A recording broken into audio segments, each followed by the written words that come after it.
What's going on, guys? I already got some people in here. Nice. That was quick.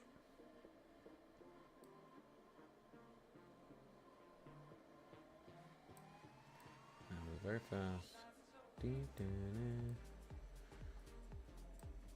Columbus weather? Ohio? There's a lot of Columbus. A lot of Columbuses.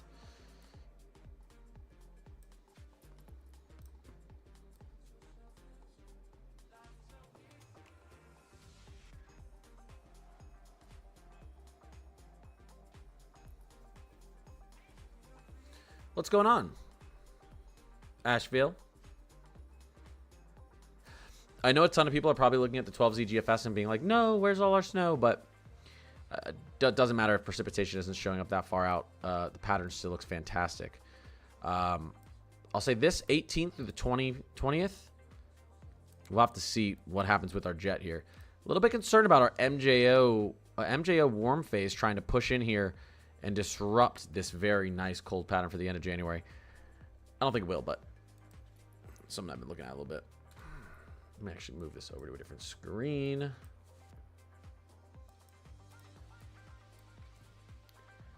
Let's see. MJO. Any updates with our MJO?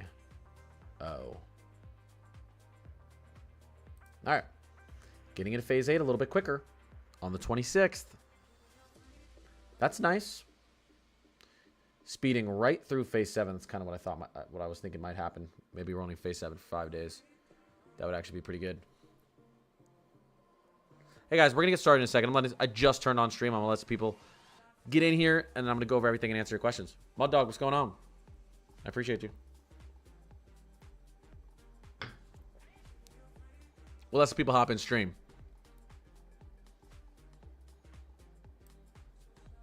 I bet you our ensembles are still showing some crazy stuff. I actually haven't taken a look at that in a while. Winter.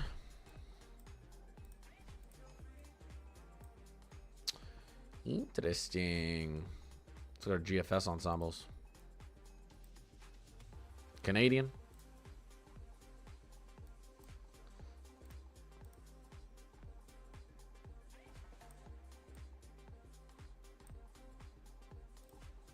All right. I actually want to look at our panels today, too. Want to look at our panels. Let's go to... I'll do ensemble. Panels winter. 125. Let me take a little look-see at some of these. See what our models are showing for us, our different panels. What are all our different members seeing? What are the different outcomes our members are seeing? Lots of southern snow. In these members, not surprised. Excuse me, sir. I think it's your bedtime. Excuse me. I think it's your bedtime. I think it's your bedtime. Do you want to come say hi to stream real quick? He decided to stay up way past his bedtime. Come here. Come say hi to stream. Super quick. You have to take that out of your mouth. Okay. Say hi, stream. Say hi, stream. Okay. Say bye, stream. Say bye, stream. Yeah, I told you. You don't need to say the say part. No. Okay. Thank you.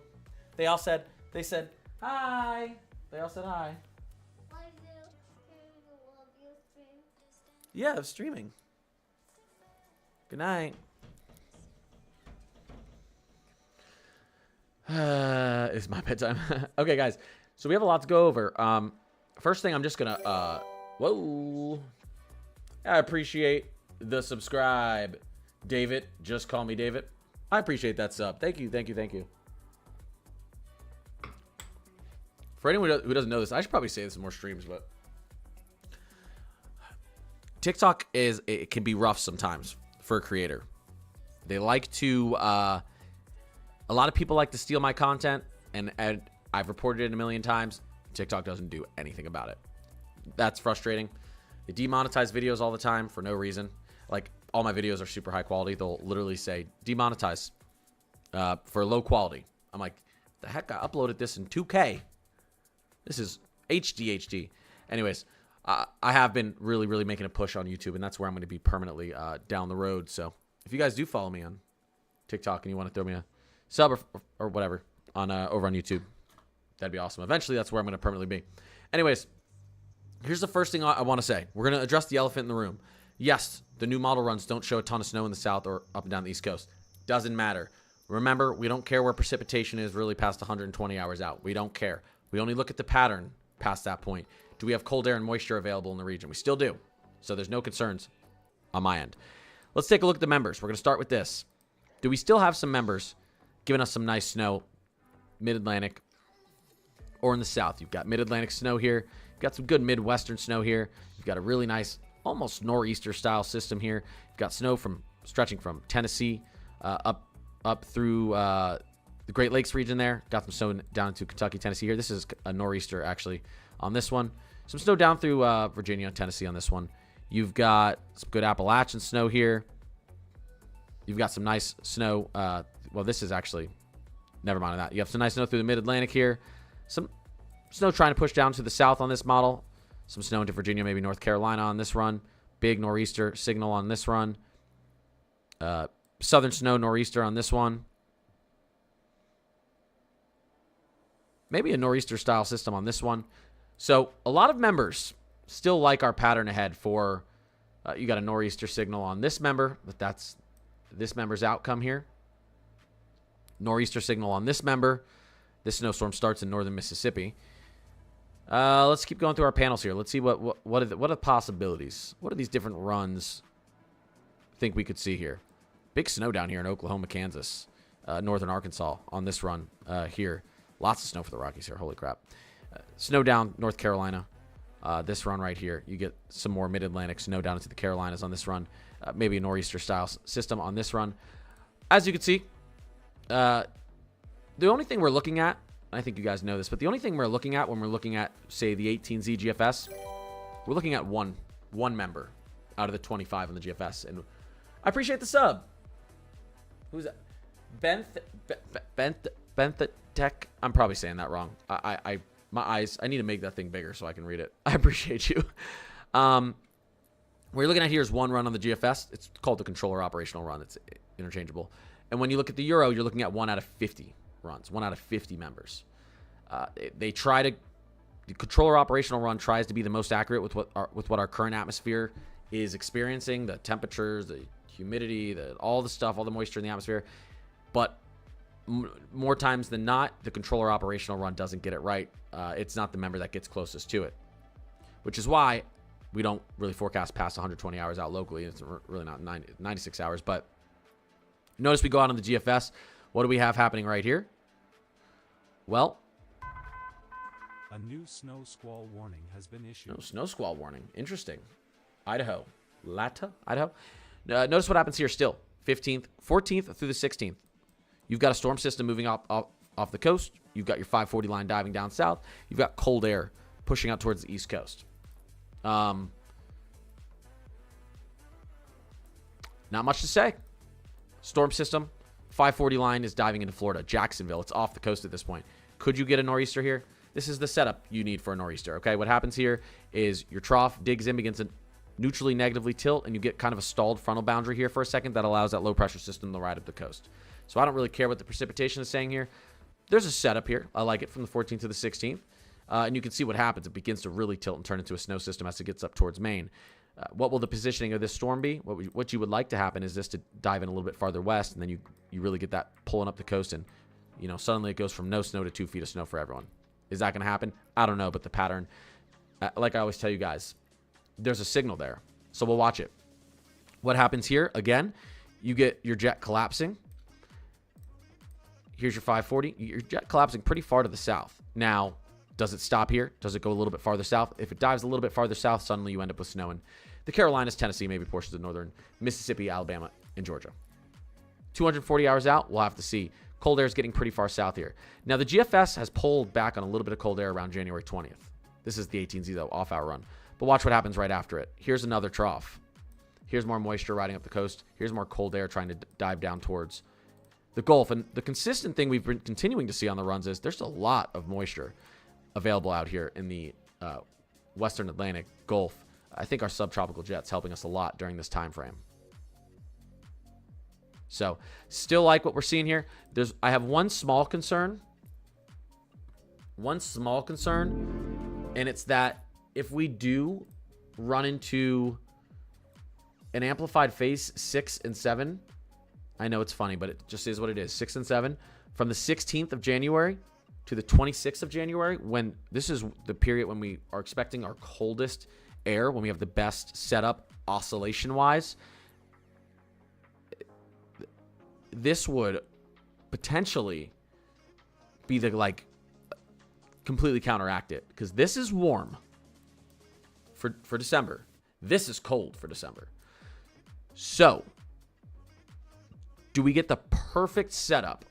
Extremely negative EPO, giant Alaskan ridge, allowing freezing cold downstream air to dive into the plains, scoop moisture off the Gulf, give us a southern snowstorm, give us a chance at a nor'easter. But does our MJO decide exactly during that time frame, I'm going to amplify into phase 6 and 7 for just 10 days just to ruin everything? I'm a little concerned. I'm 70-30 for this doesn't affect that. I'm 70-40 because it's such a strong negative EPO signal. It's such a amplified Alaskan ridge on the ensembles that I think this doesn't matter as much as some people think it does. But I'll tell you, as someone who is obsessed with weather and learning constantly, I'm going to take notes of what happens here. If we do get this amplified MJO 6 into 7 as we have this incredible cold air setup, which one wins? My thinking is the Alaskan ridge is going to overpower any sort of MJO warmth. Oh, but this would be quite the perfect word for this would be, I think this would be quite the buzzkill. This would be quite the buzzkill, ladies and gentlemen. I'm 70-30 that the MJO is not going to be able to overpower an extremely strong, extremely amplified Alaskan ridge that drives us into a negative AO. So that's my thoughts. Anyways, people probably have some questions, so I'll start answering some questions. Emmanuel, what's going on? Let me say hi to some people first. Emmanuel, what's going on? Casey, what's going on? Snow for Southern India? Southern India. Indiana? Yeah, you have some chances out here. You have some chances. Back end snow there, maybe. Some clipper snow here. Some more clipper snow here. Maybe a big snowstorm here. You could see the chances are showing up here. All the people spamming Lincoln, Nebraska, you're probably all going to get muted, okay? I just finished explaining stuff, and now I'm going to answer questions. You just got to be patient. Don't spam. You can ask a question more than once, but I think we all know the difference between spamming and asking a question more than once. Morgan, Marissa, what's going on? Emmanuel, what is poppin'? Casey, Dennis, BC Pearl, what's going on? Shark, what is poppin'? Meteorologist kid. All right, we're going to get to answering questions. Albuquerque having a mix of rain and snow right now. Nice. Let's go to live. Let me take a look at the live radar. Are you? Yeah. Yeah, this is going to potentially, this system's going to potentially give us some severe weather chances as we get later into the evening into tomorrow morning out here. Where did my, hold up guys. What is going on? Oh, there it is. Okay. Okay. Let me see here. January looks like it's going to be hella, well, again, we'll see if our MJO decides to ruin all the fun for us. I don't think it will. I think the signals, we have too negative of an EPO signal. I think we're going to be okay, but it's going to be something. It's going to be interesting to see which one has more of an influence on our weather. Listen, Tanya, what's going on? I appreciate you, Melissa. The MJO is pretty new to meteorology. We've only really been we've only really half understood the MJO for about 20 years, which in meteorological terms is quite a small period of time. We still don't fully understand MJO, how the cycles perfectly work. We have an idea, but again, we have 20 years of data. We don't have 100, 200 years of data on it. Our MJO composites are based off of 20 years of data, which is not enough data. You need 50 to 100 year averages at a minimum. We also don't understand why it randomly de-amplifies and amplifies all the time, why it randomly will shuffle from a phase 8 to a phase 6. It's very confusing. We understand it better than we ever have, obviously, but it's still very, very confusing. It's pretty new, all things considered meteorology. Southwest Indiana, yeah, there's some shots ahead here for snow for you guys. How about next week for Iowa? Winter storm next week for Iowa. Well, we'll cheat. We'll take a look at the latest GFS. Tuesday, maybe a clipper storm. You can see this would be maybe decent snow for Iowa next Friday. We're getting a little bit far out, right? La La Land, but you could see that's 3 shots, 3 chances for snow maybe in the next 12 days. I don't know about this last one. It's getting farther out in the model, but you don't look like you're gonna. There's cold air and there's moisture running through that region around Iowa. So I don't think you get out of the next week and a half without any snow. Hopefully more than not. Any snow for Connecticut? Yeah, you've got some systems running up here through Connecticut. Connecticut's going to get something big here with all of this cold air and moisture running up the coast here. One of these systems is going to drop good snow in Connecticut.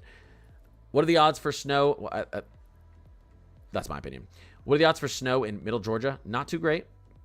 This is still looking like your greatest chance out here. 14th, 15th, 16th, 17th, 18th. You could see how deep our 540 freezing line is getting for quite a while. All right, our 540 line, our freezing line, is going south of central Georgia. 14th, 15th, 16th, 17th. Starts to go up on the 17th, but it's still near Georgia right here as we get into going through the 16th, 17th. And we'll see. We'll see what the European does with the line. But and then we have another shot here. You can see towards the end of the run. I don't really care about the end of the run, but second half of January, you're gonna have some below freezing opportunities, I think, in central Georgia from the floor to the ceiling, like I always say, all the layers of the atmosphere. So still tough, especially in a weak La Nina. I wouldn't give you great chances of seeing snow, but I'd give you small. I'd give you something there with this look at least. Tufts, what's going on? Snow for, yeah, I already answered that one. Let's see. 1 second, guys. What about Rockford, Illinois? Yeah, I mean, the Midwest. The Midwest has plenty of opportunities here. Looks like the MJO just wants to dive right back into the COD after it comes back out. Does it usually spend most of its time? Listen,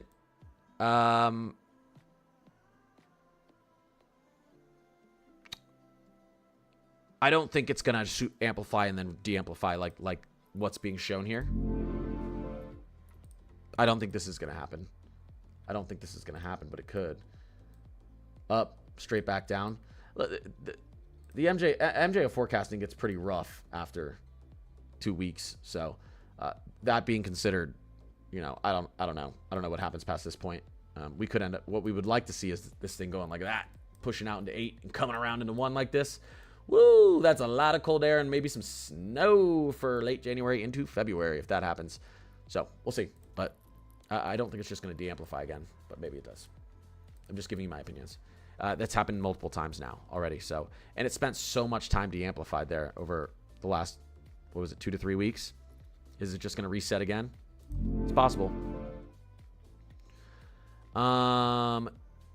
Is there a chance for Eastern North Carolina to see snow? There is with this setup. I've talked about that. You guys got the 540 line teasing you here for a few days as we get into next week and towards the 4th week of January potentially. So if you can get that cold air not just on the surface but up through your atmosphere below freezing for a while, and you see the subtropical jet turned on, there's always an opportunity for coastal snow even down in the southeast in late January. That's the key.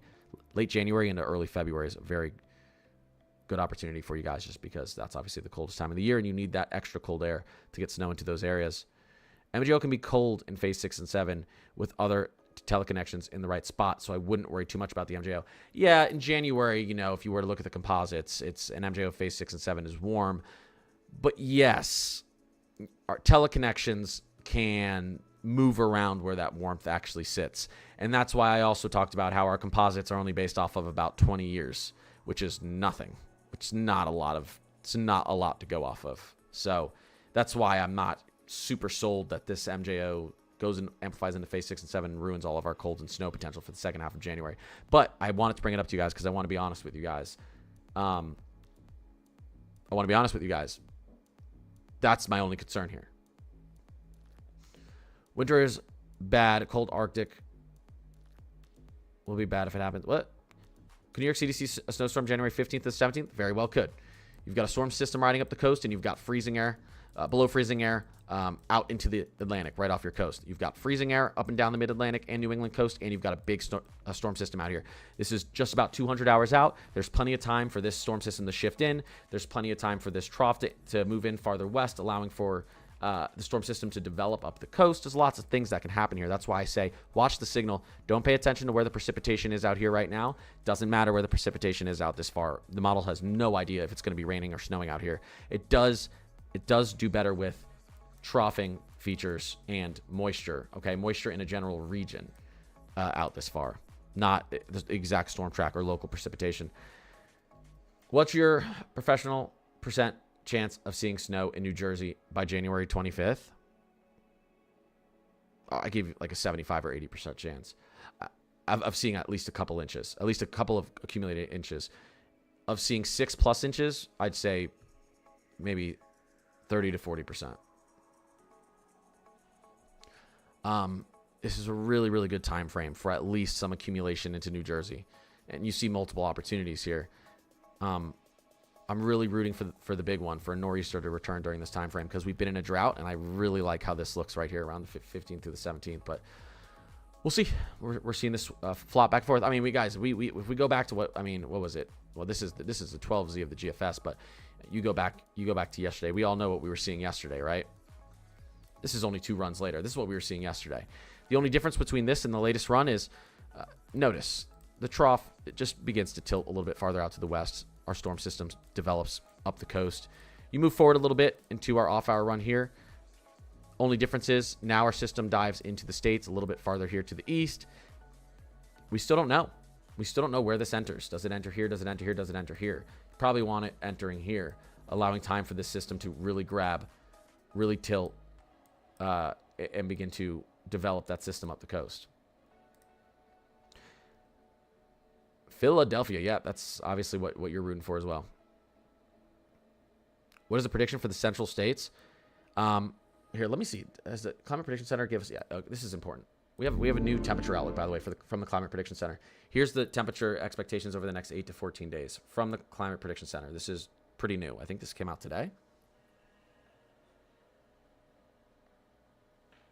If you're in the gray, the Climate Prediction Center expects you to have about average temperatures. This is a time frame from about the 15th of January through what, the 24th? Did I do my math right, guys? Someone help me out here. No, the 15th through like the 21st, 22nd. Now, for you, those of you who are like, oh no, we're not going to be below average. Your average temperatures in these regions here in the 3rd week of January, I'm just going to let you in on something. It's cold. Your average temperatures are cold in the 3rd week of January. So getting back to your averages here, you're going to get freezing pretty far to the south. Obviously through here, we could get into the negatives when you have that even a little bit below average in January here. This is where our opportunity comes. Our temperatures start to drop. Could it be colder than this? It could be colder than this. Let's go to our 3 to 4 week. They still have this type of pattern here. They haven't really changed it. This is still their outlook for basically the month of January, how they expect the temperatures to situate. But this is quite the development. This has changed quite a lot. NTX, what is poppin'? Jasmine, what's going on? Destiny, what's going on? Need nor'easter for a good blizzard? Yep. Connor, I swear, if Boston doesn't get one of these potential storms late next week, I'm going to go absolutely crazy. Yeah, Boston has had a terrible year. It's unfortunate. It's had 14 inches to the blizzard total. For real. Man, I want to see our 00Z GFS tonight, but I don't know if I'm... Man, I guess I'm off of work tomorrow, but I also want to wake up early to make a video. What do you guys think? Should I stay up late and stay up with you guys until we get our 00Z GFS, where we're going to see our nor'easter come back? I'd have to stay up till like 10:30. And then get back up at 5 to make a video. Yes. Ah, crap. I'm not even going to release a poll. That answered it. Connor, make the vid tonight. I've thought about... Oh, shoot. I've thought about that. NTX, good call. Because I want to use the Euro, really. But if I stay up till like 11:30, I'll just make my video tonight. I'll use the 00Z Euro. I mean, I usually use the 00Z in the morning when I'm making a video at 5 a.m. Yeah, I'll just stay up, make the video. And I'll sleep until 7. Sleep in until 7 a.m. When I was younger, if I had heard my older self say sleep in till 7 a.m., I would have slapped myself in the face. But that is sleeping in for me. And then I'll do a live in the morning. Why not? You got kiddos? Yeah. I still game every now and then. I love gaming. I play Overwatch, World of Warcraft. I used to love Call of Duty. I think it's like such a boring game now. But and the only time I ever get to play is like sometimes I'll wake up at this true story, guys. I'll get back to, I'm going to answer all your questions. I'll do a speed round right here, but true story. A few times recently, I've woken up at like 3 in the morning. I've gone to bed at like 10 p.m. and then woken up at 3 in the morning so that I could play video games for 2 hours, because that's the only time of my day to play video games is like 3 a.m. to 5 a.m. because then I have to make my video. So I'll make my video and then stream, and then I'll work my 9 to 5 and then come home, put the kids to bed. So I that's how much I love gaming. I will literally get like 4 hours of sleep to wake up at 3 in the morning to play games for 2 hours, because that's my only window. I think there's a lot of parents out there that can relate. Any parents who are gamers, or you stay up super late and you get no sleep, but you're like, whatever, I don't regret it. I don't regret it. I play FIFA. And then family. Yeah. I have to. I'm a gamer. I love video games. I have to find time. It keeps me sane. All right, let me answer as many questions as I can here really quickly. I hope it looks good on Friday, the 3 to 4 week. Wait, in 3 to 4 week. Wait, what? On Friday in the 3 to 4 week? Oh, you're saying like on a Friday in the 3 to 4 week? Depends where you are. Play Black Ops 2 before coming on here. Nice. Snow chances for Western. I love it. Snow chances for Western Maryland 14th through the 15th.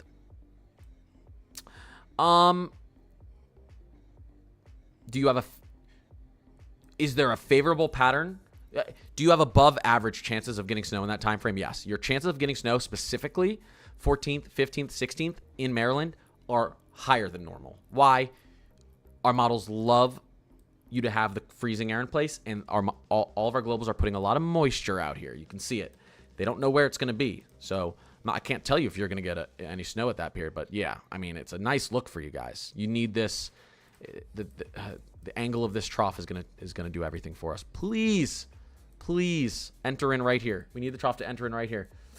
Dive. Did you guys see what the icon was doing earlier today? Oh my gosh. Oklahoma in the morning time frame. Oh wait, one second. We can go over like rain and severe weather too. Yeah, I'll go over severe weather in a second. The icon did some crazy things. Let me show you guys this really quickly. The icon was showing an absolutely amazing setup earlier today, and I'm just gonna tease you guys with it. We go to our icon model. I think it was the 12Z. Just an absolutely insane setup. Let me actually go to our jet stream. This right here, this is what the icon was showing at the 12Z, and not a lot of people were talking about it. Do you guys know what this? Go look up, and I've been bringing it up lately because we're seeing patterns setting up like this. Look up the 96 blizzard. Let me show you guys something. The icon was really saying, the icon 12Z was threatening historic southern snowstorm and nor'easter here. I think it's updated, but 96 blizzard jet stream. Emmanuel with the $5 super chat. I'm a PS5 player. I'm a PC player. I'm a PC player. It does cost too much, but I had to build the PC for doing this, so. Let me just show you guys this real quick. Can I get a good satellite imagery? Satellite imagery. Satellite imagery. I know it's out there somewhere.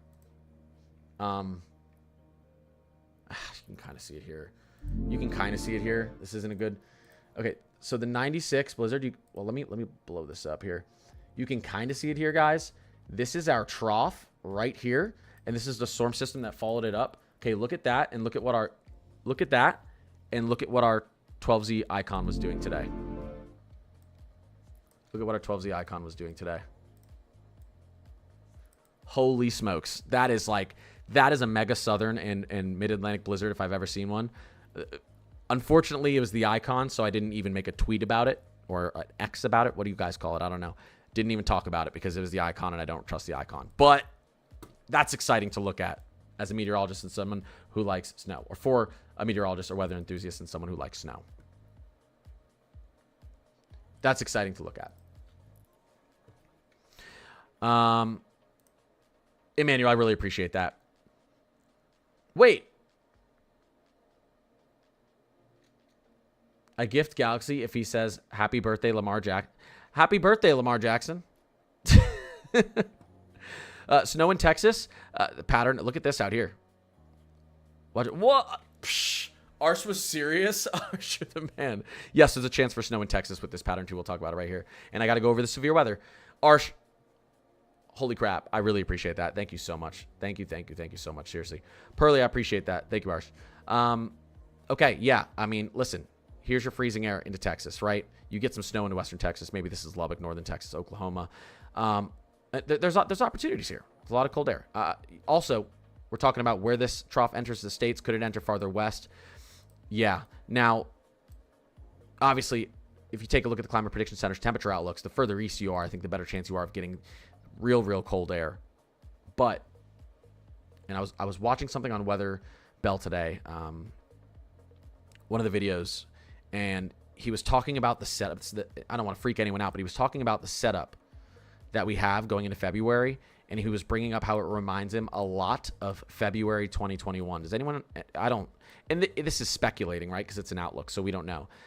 But the setup of our atmosphere right now going into February, talking about our MJO outlook and our oscillation outlook, he said it reminds me a lot of February 2021. Now, anyone know what happened in February 2021?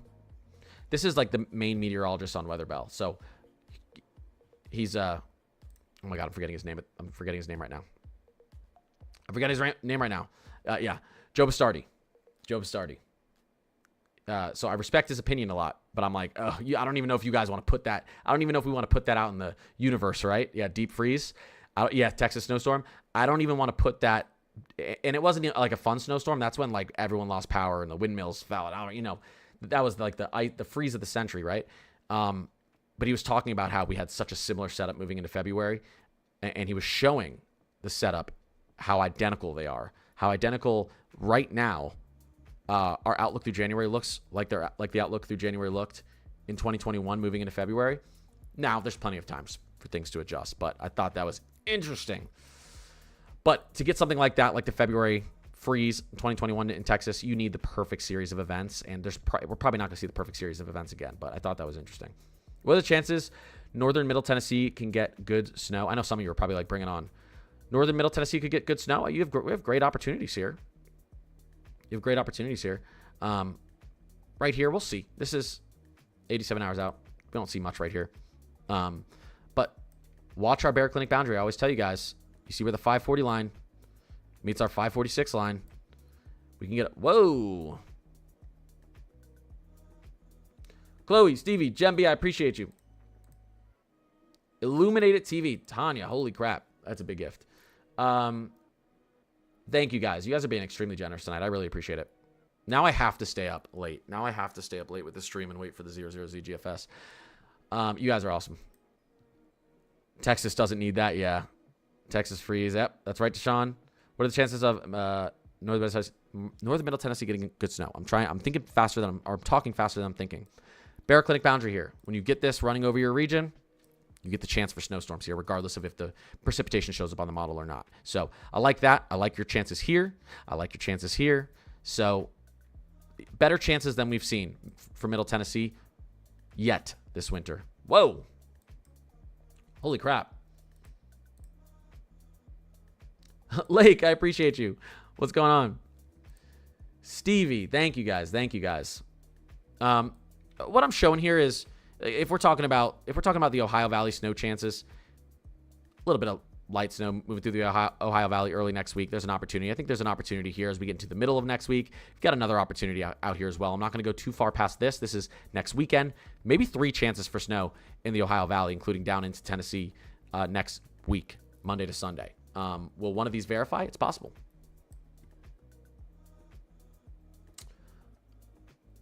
Holy crap, guys. Stevie Lake, Arsh, holy crap. Thank you guys. You guys are awesome. I really appreciate it. I really appreciate it. Seriously. Snow in Baltimore. I'm watching this. This is such I'm being genuine when I say this is such a good setup here. But I just know, and everyone in the Mid-Atlantic knows how this works. Okay?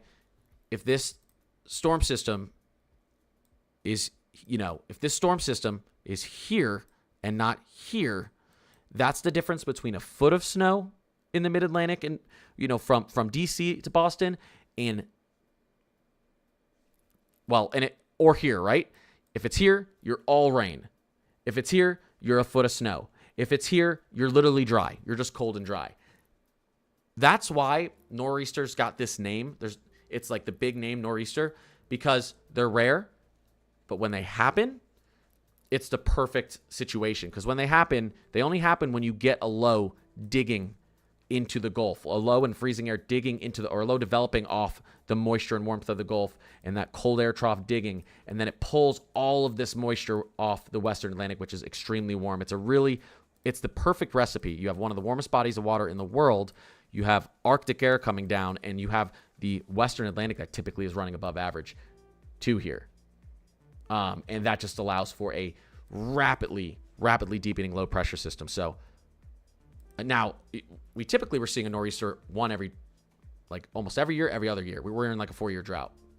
I'm still convinced that it breaks. And I hope this is it. If this isn't it, I know someone was commenting. I don't know if they're in here. Someone commented on my video like, winter's over. We're not getting any more snow. I'm like, brother, the blizzard, the great winter storm of 96 happened in the middle of March. And it put snow down into Georgia, into Alabama, into Carolinas, up and down the mid-Atlantic coast. It buried everyone in the middle of March. Winter does not end in January, okay? Some years it does. But, hey, I'll let you know if I think winter's going to end in January. Right now, it doesn't look like it's gonna. I don't think the groundhog's going to see a shadow. All right. Detroit, Michigan snow. Let's see here in the short range. A little bit of rain here. Hey, I'll give you a chance here as we get into Saturday. I'll give you a chance here. Again, we don't know the exact storm track of this, so let's watch this. This could end up going more south, and if it does, we end up getting snow into Indianapolis as well, and Detroit. So I like your Southwest Indiana snow clippers looking good. Playful face. Casey with the $5 super chat. I appreciate that. Southwest Indiana snow clippers looking good. I think so too. I think next Monday to Sunday we're gonna see a lot of people excited in the East. Some people are going to end up being disappointed. Some people are going to get what they're waiting for. A little bit of a chance here through Detroit Saturday. Moving forward here, look at that. That looks like a pretty decent clipper system, right? And we're only talking about 150 hours out here. So not in La La Land. There's 2 quick opportunities for snow here just through the next 7 days. After that, we'll see what happens with Detroit. But you're going to get cold air. You're going to get below average air. This is a huge blizzard for Detroit, if you believe this, at the end of the 18Z. Huge blizzard, but we're not going to really focus too much on this. This is another thing. Really quickly, I'm going to keep answering questions. I talk about this system around the 14th to the 16th, where right now the precipitation's too far off the coast, or the storm system's too far off the coast, the trough is digging too far out. You go back, but, I talk about how we could see this move in. We see models shift back and forth. You go to the end here, there's nothing preventing this system from shifting around either. Could it shift farther out east? It could. Could it shift farther out west? It could. The point is, look at our jet stream setup. Northwesterly flow jet stream. Terrible for the Rockies. I'm glad the Rockies are getting some good snow right now. I think today and into tomorrow as well, really. But this is a good flow of moisture out here. And it's going to set some stuff up. Hopefully we get some nice green blocking. Casey, I really appreciate you. There's a few chances this week, yeah. Or next, yep. We'll stay up for 0-0-0. North, not Georgia. No, well, I would say this is your best opportunity of the winter. This is the latest GFS. I mean, you're 500 miles north of our freezing line here. So depending on how this thing moves in, it's possible to get snow along that boundary. Jen B, Brendan, I appreciate you guys. Oh my gosh, Jen B, thank you. Yali, what is poppin'? Sprinkler guy, what's going on? And if I ever miss anyone who gifts, or I know I miss people who comment and stuff like that. I'm going as quick as I can on one person, but I really do appreciate you guys. Dallas Fort Worth snow, if you're gonna get it, I'd say the best opportunity you've seen this winter is next weekend.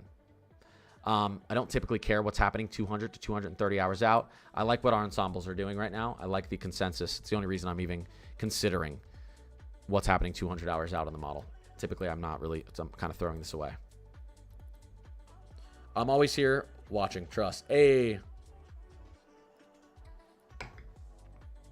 Is it going to finally get cold in Nebraska? Is this music too loud, guys? I'm going to turn it a little bit. Ooh. I think I did the opposite. I like listening to, I'm super ADD. Music gets me, you know, like in my zone. I listen to music all day. I listen to music all day when I work. Sometimes I listen to music to fall asleep. Music's at a good level.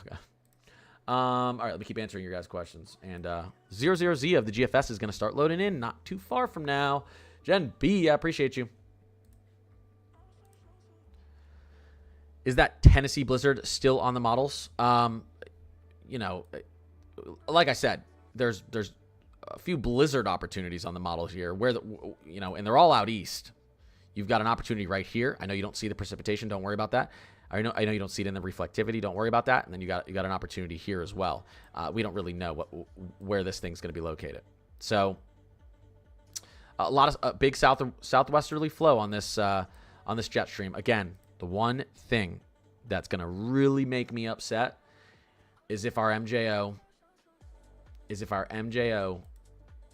that amplification into 6.7, yeah, okay, everyone post your memes.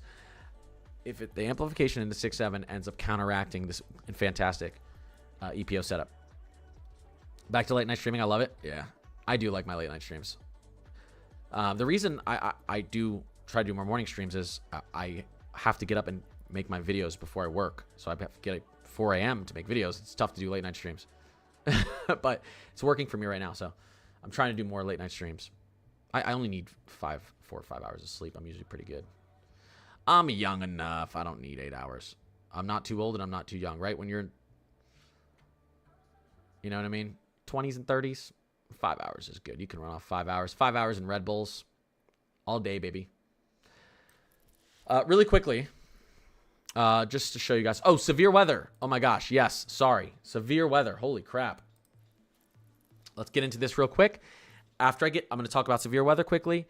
I want to take a look with you guys because I haven't taken a look at our updated ensembles. Do they all still show a very powerful, a very negative EPO? I think they do. But if they don't, we're going to learn together and then I'm going to be concerned. We're all going to be concerned together. But I think they still show it. Let's look at severe weather real quick. Can our HRRR 00Z see far enough out now? Let's see. I don't want to do the math in my head. We're just going to look. Here we go. There it is. Okay. Okay. Yes. Okay. All right. Let's start with, well, here's what we're going to do first. Let's just take a look. Oh, the GFS is loading in. Would you look at that? Just started. Okay. Let's look at this. Severe weather. This is our day one severe weather. So this is actually, man, if I look at the HRRR here, this severe weather is like late tonight. I'm talking like 12, 1, 2 a.m. We could have severe weather through portions of stretching from Oklahoma down to east of Lubbock, north central Texas. But anyways, day one, late tonight, some hail and wind chances down here. You can see maybe even Tulsa all the way down through almost, you know, just like I said, east of Lubbock through Oklahoma City. Hail and wind. Don't see much of a tornado chance here. SIGTOR parameters aren't really there. The instability isn't really there. Get into our day two. This is when things start to get spicy. Here we go. Now we've got 2% tornado threat, 2% wind, damaging wind threat, 2% hail threat. And yeah, who's in the tornado threat? South, I would say far southern Illinois, almost central to southern Missouri, St. Louis. I keep your alerts on. Far western Kentucky, far western Tennessee, far western central to northern Mississippi, pretty much all of Arkansas, northeastern Louisiana, and then far southeastern Kansas, eastern. You guys can see it. I don't know why I'm going through this. Eastern Oklahoma, including Tulsa, maybe even Oklahoma City. 2% tornado threat, large damaging wind threat, large hail threat. This is our biggest concern right here.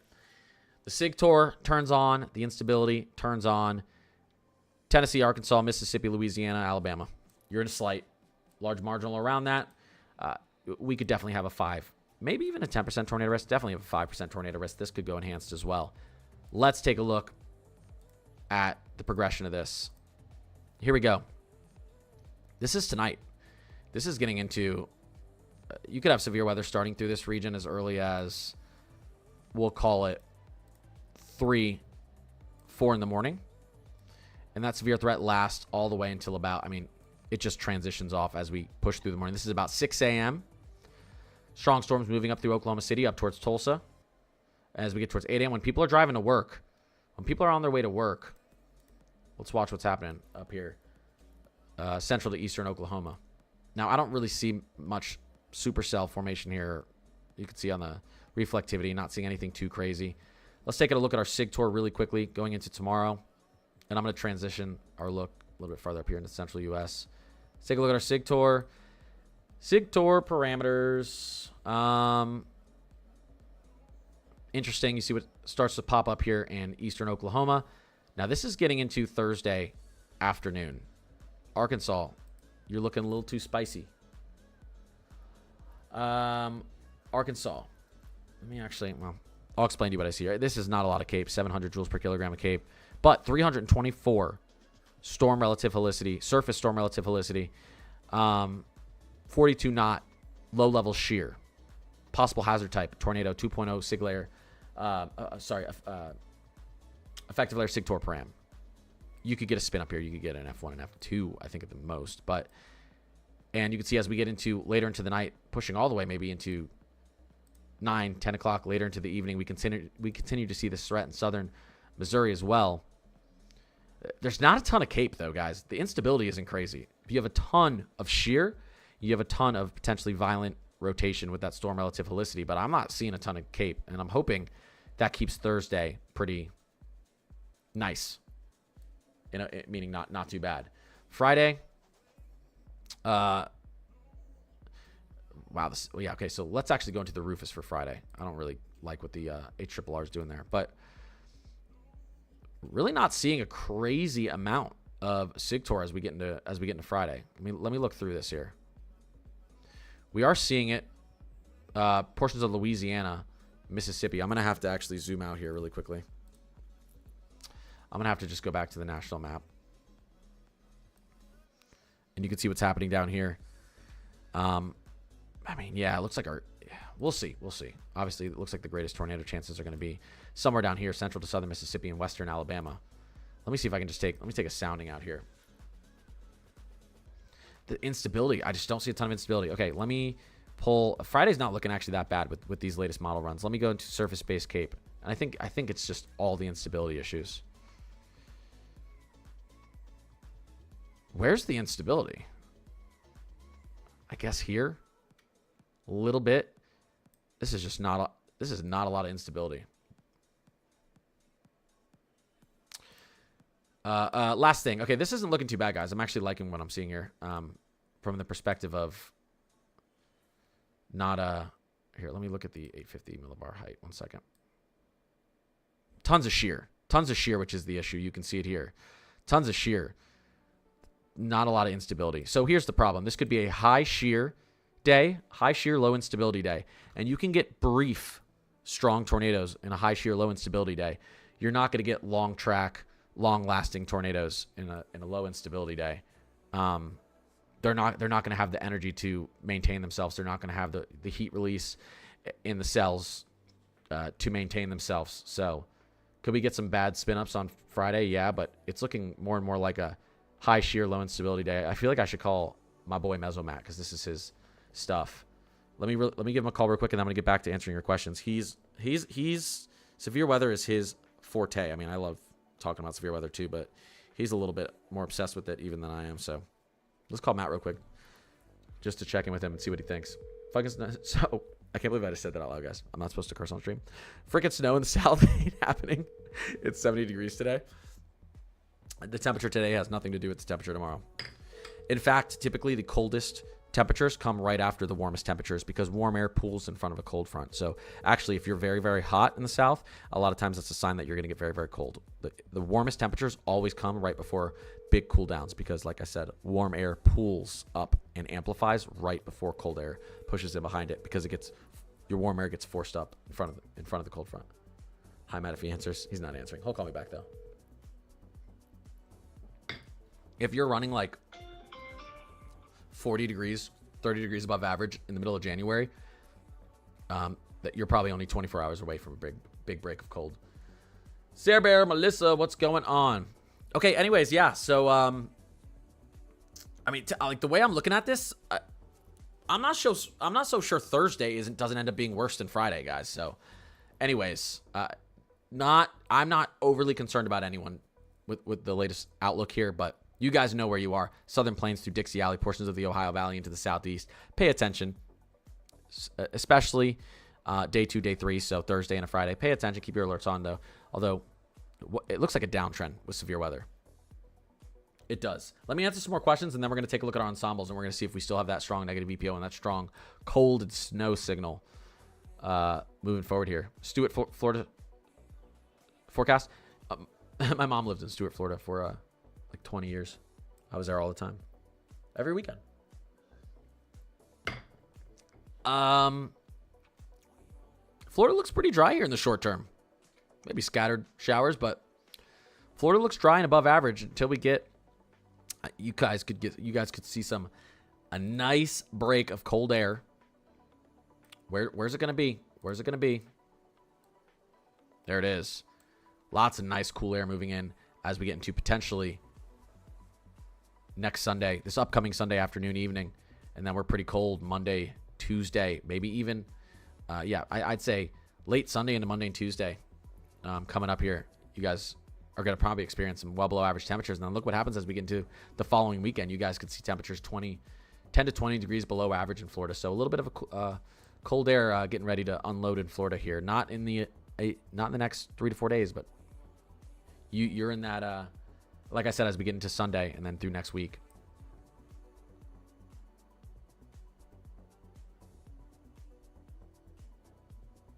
Wait, really? Oh, crap. I didn't even realize that.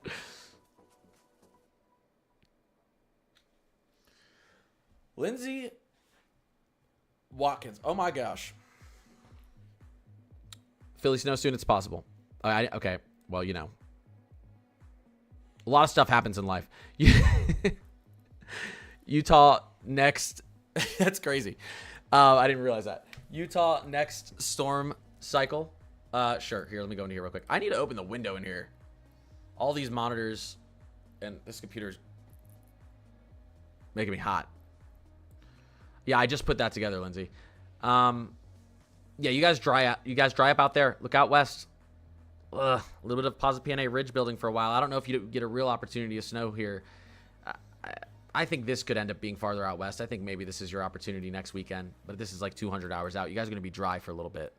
Obviously, well, I'd hope you know in the short term what's happening here. Thursday, Friday, Utah could get some snow. Probably mostly going to be Thursday. You guys could get some good snow, but after Thursday, could be a little bit. Could be maybe 10 plus days where you get a little bit above average temperatures. You dry out again. Oh, I do need a stretch. Like, I do need a stretch. Missy, Icy, Melissa, Sarah, appreciate you guys.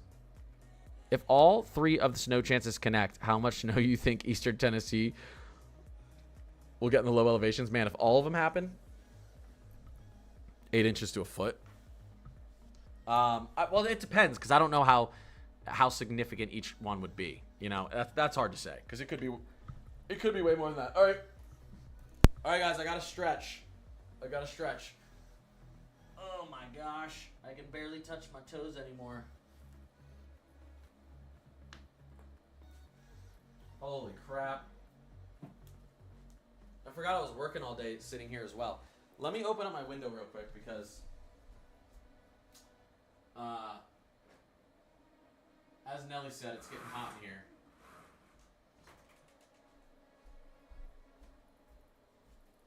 Alright, one second. Open this bad boy up. Best part about living in Minnesota. Just open up my window and it is going to be 4 degrees in here in about 30 seconds.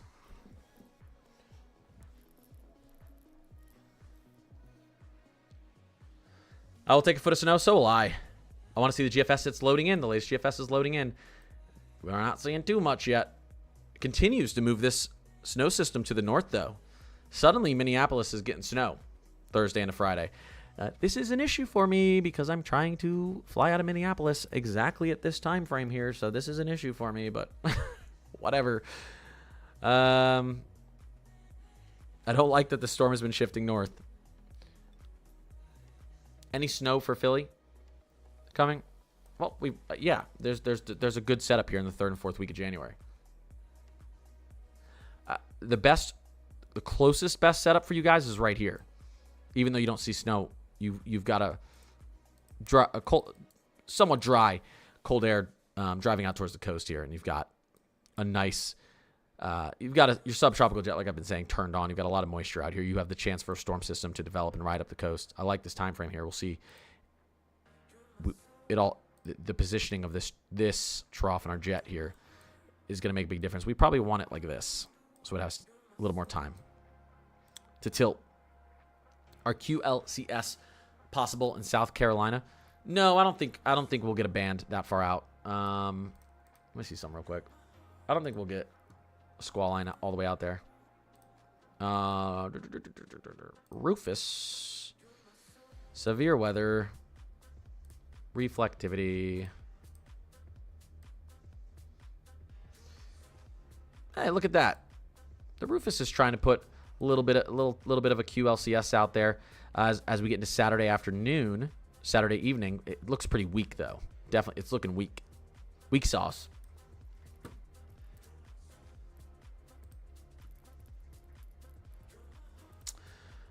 I see. I appreciate you, Eddie. What's going on? During the 15th, why does it say the temps are 5 above average out east? Well, I will tell you something. If your temperatures are 5 degrees above average out here, January 15th, you're probably still below freezing or close to it. Let's take a look here. What's our temperature anomalies? Let's take a look here. What's our temperature anomalies out towards the 15th? I mean, that's not too bad. What are you running? Yeah, okay, so you're running maybe 5 degrees above average here. What's the actual temperature? Let's take a look. Region. Mid-Atlantic. Hey, you're in your 30s. Right above freezing here. I'm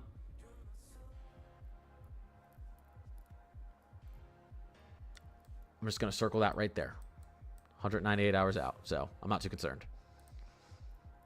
But yeah, this is above that. This is an above average temperature for the evening hours. This is maybe 5 to 8 degrees above average for evening hours at the end of January. So you're still close to freezing, even running above average temps. That's why obviously your snow chances go up so much at this time of year.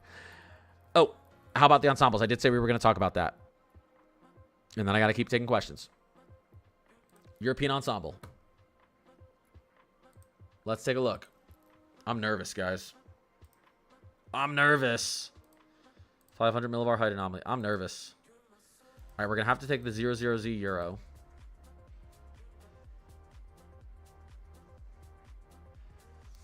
All right, the Euro is still being extremely generous. Look at this. For anyone who doesn't know what they're looking at, I know a lot of you do because I know that the people who watch me are geniuses. You're all geniuses. You're all very hardworking and very good looking. But for those of you who don't know what you're looking at, this is good news. You're all amazing people. This is very good news for people who like snow and cold air. Anyways, especially out east here. A lot of cold air driving downstream. Very negative EPO still showing up here. Will our MJO give a big FU to this whole setup? Again, I'm leaning towards it won't. But it's just hard to tell. MJO's confusing, even to the most experienced meteorologist in the world. The MJO is still being learned. All right. We're good on the European. Do we have model consensus? Let's go to the GFS ensemble. Oh, that's a 000. I was like, what's going on? Oh, my gosh, though. I was like, what's going on here? Okay, can we not do that? I see you. That actually scared the crap out of me for a second. Oh, I thought it was Riley.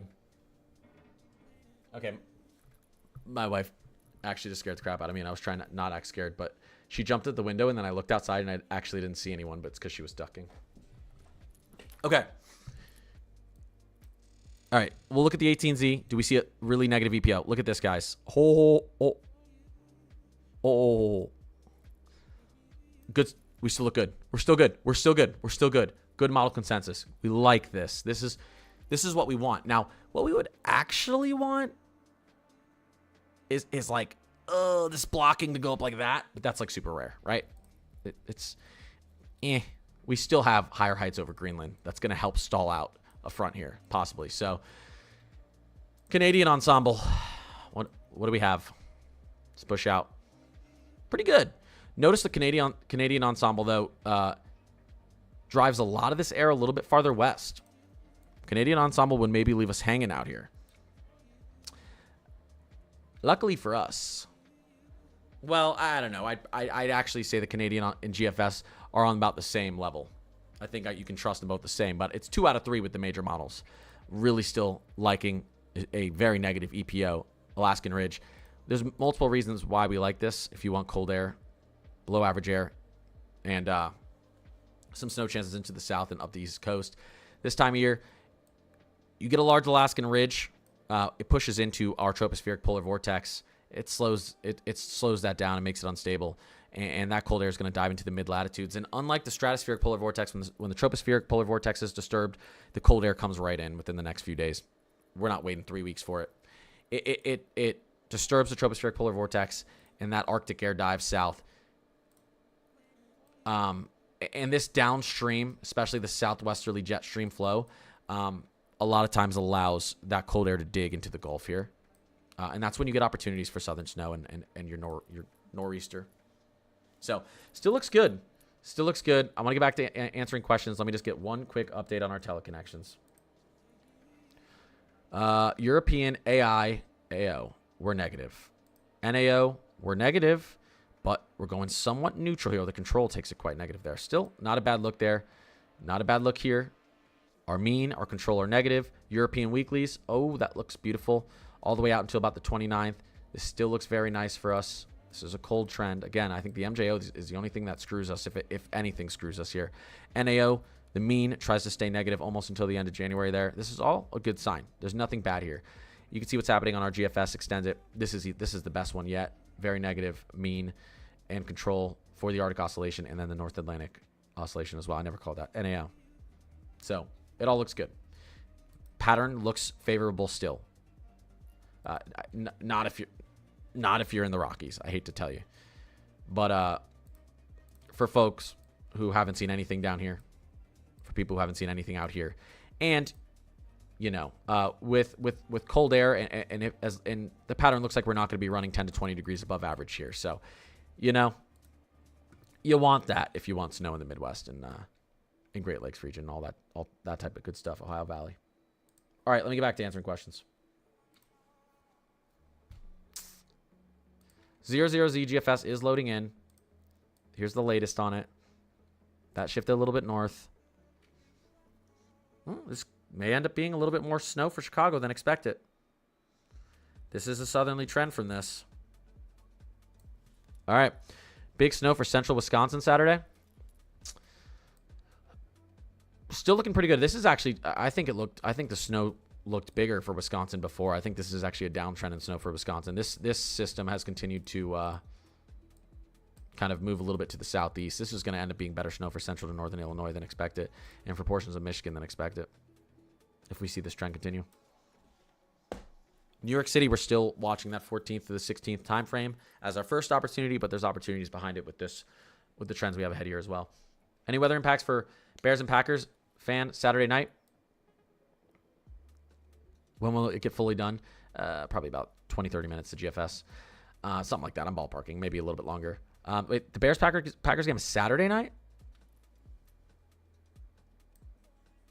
It'll probably be snowing. I don't think this is going to be a big blizzard. I don't think we're going to see a big snow game where they have to plow. This is Saturday night. Maybe, though. Still an opportunity. I think it's going to be snowing during the game. The question is how hard. Both the European and GFS show it snowing throughout the game. if it's Saturday night. But how heavy is the snow going to be? Not too heavy if this trend continues south. Middle Tennessee getting any snow soon. Oh, yeah, I've talked about that. You have like 3 opportunities next week. You need a nice storm track to set up for you guys. Tufts, Bo, what's going on? Around 11:40. Okay, I was a little bit off. 40 minutes.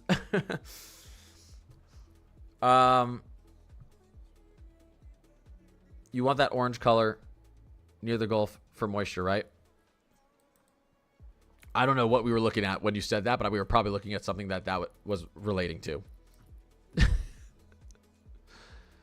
I know I'm behind on my comments. 55 watching. Can we get 40 likes? Hey, Emmanuel. Let's see here. Cincinnati. Come on, I really want to use my 00Z. I hate using off hours. We'll go back here. We'll take a look at this. Little chance for some flakes to fly for Cincinnati. As we get into next week, you can see here. Maybe you get some flakes flying here over the weekend into Sunday. Middle of next week, we have a Clipper system. This could be a much bigger storm than we're seeing right now. It depends. Obviously, this is probably your best opportunity here, this time frame that we're seeing right now. But this is still 10 to 12 days out, so nothing in the immediate for the Cincinnati region, at least showing on the operational or control runs. But again, a cold trend in the east, a southwesterly flowing jet stream. You could end up with some nice clippers that put a lot more snow down up through the Northern Plains, Great Lake region, and the Midwest than and inner New England than expected, because that's what you get with the southwesterly flowing jet stream. You get the opportunity for some clippers as this is happening, and then once the jet dives to the south, that's when you turn on your chances for East Coast snow and southern snow. Yeah, again, Virginia, the opportunities are there. This is an opportunity for Virginia snow 14th through the 16th. Another opportunity for Virginia snow right there. Another opportunity right out here. So we'll see. I'm waiting for the 00Z GFS load. So what are the chances for a nor'easter? The chances are above average. I can easily tell you that. The setup is nice, but I don't think a lot of people understand how many things have to come together for a nor'easter to happen. The angle of your trough has to be perfect. You want some sort of subtropical jet turned on there. You want some energy available in the Gulf. And then your storm system can't run 50 miles offshore. It can't run 20 miles inland. Because if that happens, it's Appalachian snow and no snow on the coast. If it goes out too far here, then you're dry along the coast. It's such a hard angle to hit. Typically, we hit it once every 2 years, though, and we've been in a drought. So, but setup here, and there's another setup right behind this, I think, before we get to the end of January.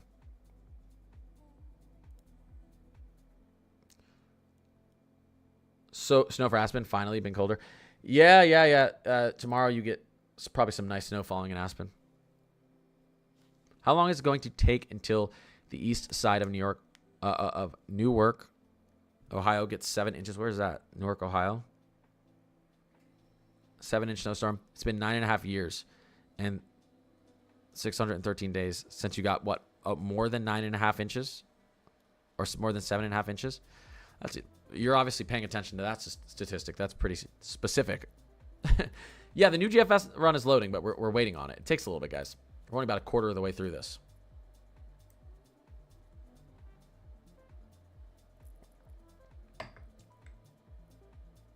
Chances and chances. That's all we need. A good setup's better than no setup. I'll tell you that. Big Bear. Oof. Big Bear is probably going to be dry for a little bit here in the short term. Maybe you get a tiny bit of snow here tomorrow, but you dry up. Not forever. We probably get some snow moving back in as we get late to the 3rd, 4th week of January. We probably get a little bit of our westerly polar jet collapsing. Snow in Memphis, Tennessee. Well, man, I feel like I'm answering all the same questions over and over again. Again, there's a time frame here for you guys. I don't really care about this back-end clipper snow. That's going to just be flakes, if anything, if it drops into Memphis, Tennessee. But you push out a little bit further here. This is going to be an opportunity for Memphis. This would be technically an opportunity for Memphis. And then you push out further. You keep getting this baroclinic boundary, this jet 540 line diving south of Tennessee. So not a terrible look if you're trying to get some snow in Memphis, Tennessee. But I'd say there's better looks, but not a terrible look. We can take a look at our, let me go to our 12Z Euro as well.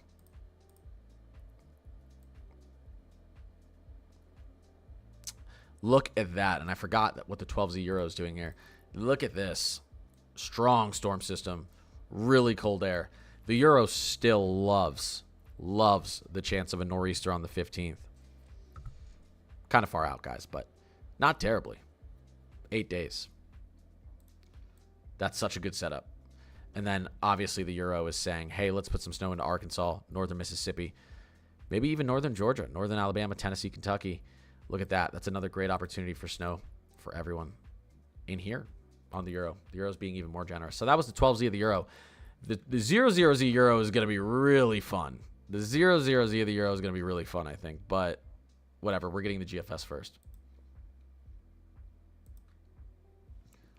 Dallas, Texas in the next weeks. Well, I just showed you what the 12Z Euro thinks. The 12Z Euro thinks we do get a polar jet that collapses pretty far down into the southern plains. So not, again, you would want the Euro to be correct. The GFS doesn't get that cold air or doesn't get that jet all the way down into southern Texas like the Euro does. Luckily for you, the Euro is a better model, especially over winter with cold air and snow.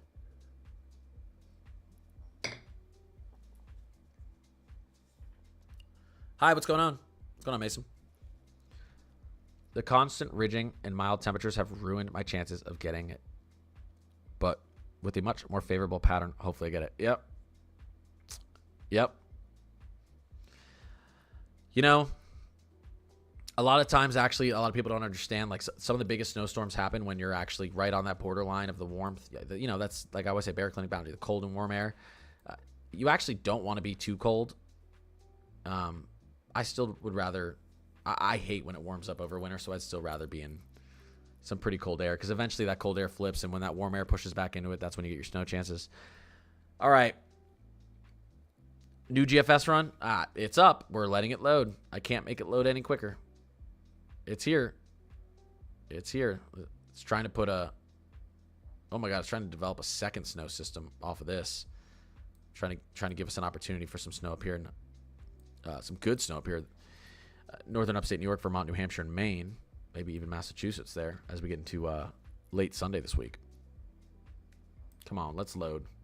Give the people what they want.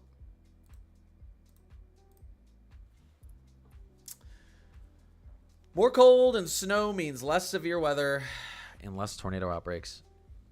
Yeah, until the warm air comes to replace it. And then you get a mess. But yeah, I will less instability. That's for sure.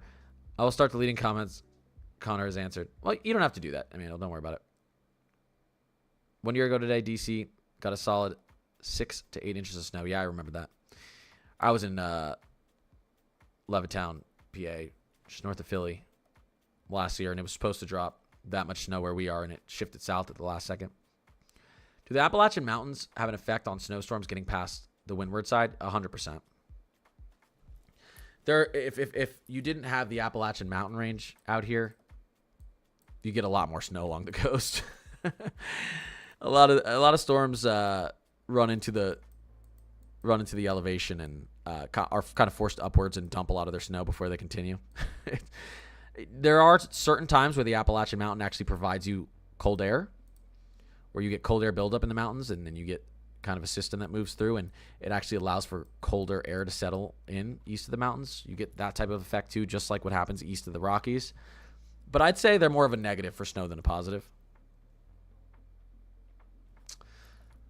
Well, I wouldn't say none for Bama in the current runs if we're talking about snow. You got a little bit of snow in northern Bama here. Hey, Birmingham, maybe. Am I crazy? Birmingham is in northern Bama, right? Or that's Huntsville. Oh my God, I was thinking of Huntsville. Well, Birmingham's in like north central. Well, central. That's Huntsville. I live right on the Appalachian. In North Carolina, it takes all the snow away from us, yeah. And severe storms really hate it. And severe storms, yeah. Really hate it being a weather nerd, yeah. I lived in Charlotte for a while. It sucks. I'll be glad when the streak of 9.5 years and 3,613 days comes to an end. I'll be happy for you too. Rooting for that to come to an end this year. Let's see how far along our GFS has gotten. I'm just as impatient as you guys. Let's take a look. Man, anytime you watch a model loading in, it loads in slower. It's like watching paint dry. If you're watching it, it's like watching your food cook. It's going slower. I'm convinced it's 100% going slower. Time has slowed down. Oh my gosh. TikTok, I want to apologize. I was like, why is no one? I thought no one was commenting on TikTok for the last 5 minutes. And you want to know why? Because my chat was paused. Oops. The watch spot never boils. Yeah. Same thing as like a tree that falls in the middle of a forest with no one around. Doesn't make a sound. Actually, it's not the same thing at all. But any snow chances for DC area? Watch the 14th through the 16th. I've been telling you guys, get about 8 days out.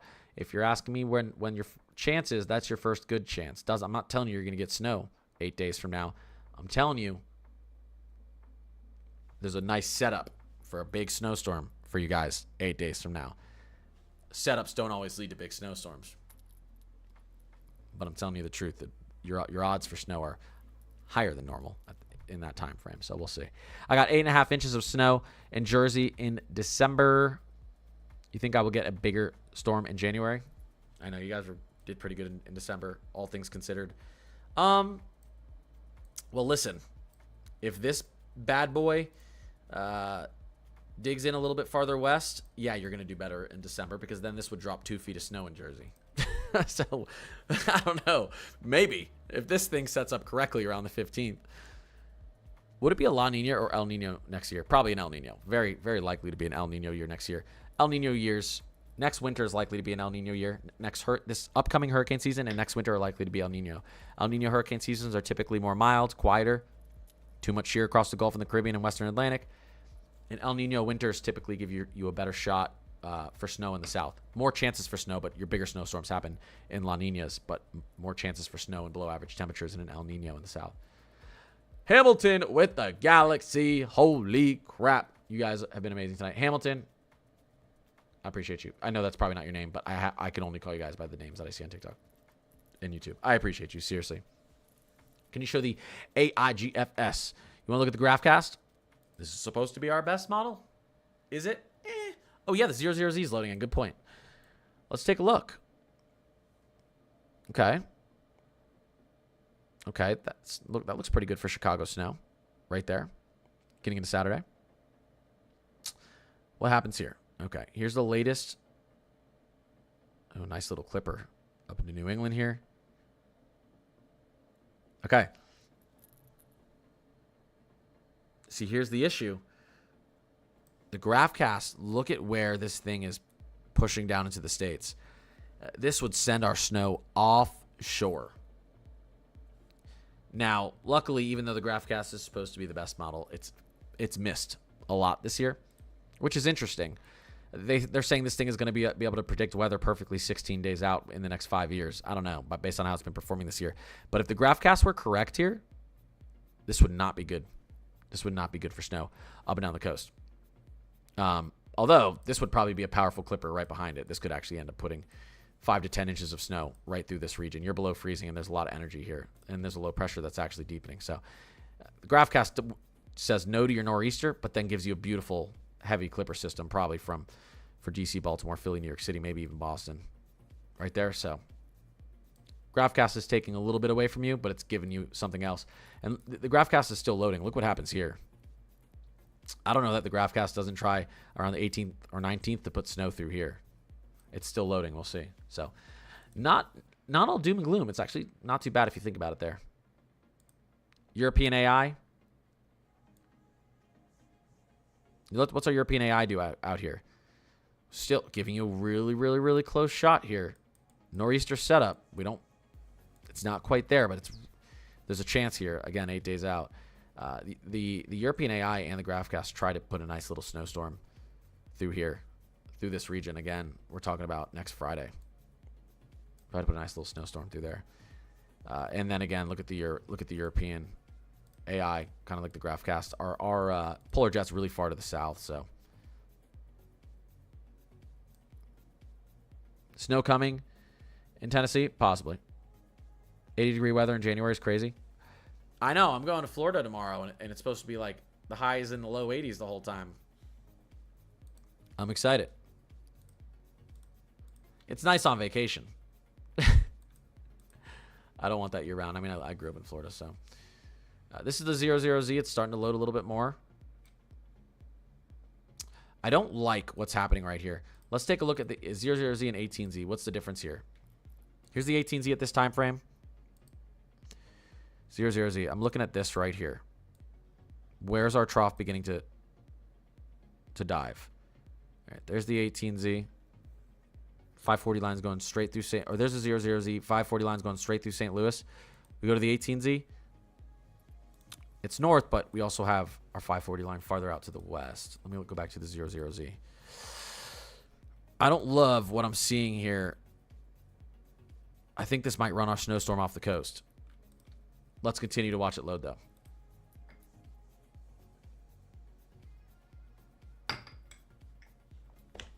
You're going to Florida tomorrow, too?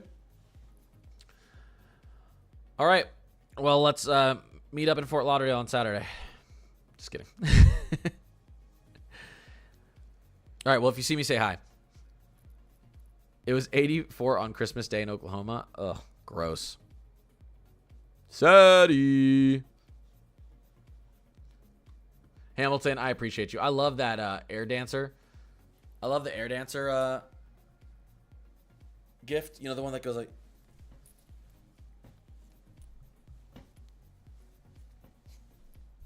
You know that one, guys? What if someone just entered my live while I was doing that without the context? Hopefully that didn't happen. What are the odds of snow in Texas next week?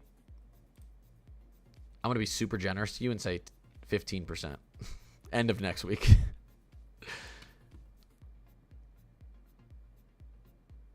Okay, you know what we're going to do here, actually? What's going on with our blocking right here? See if we can get ahead of this model.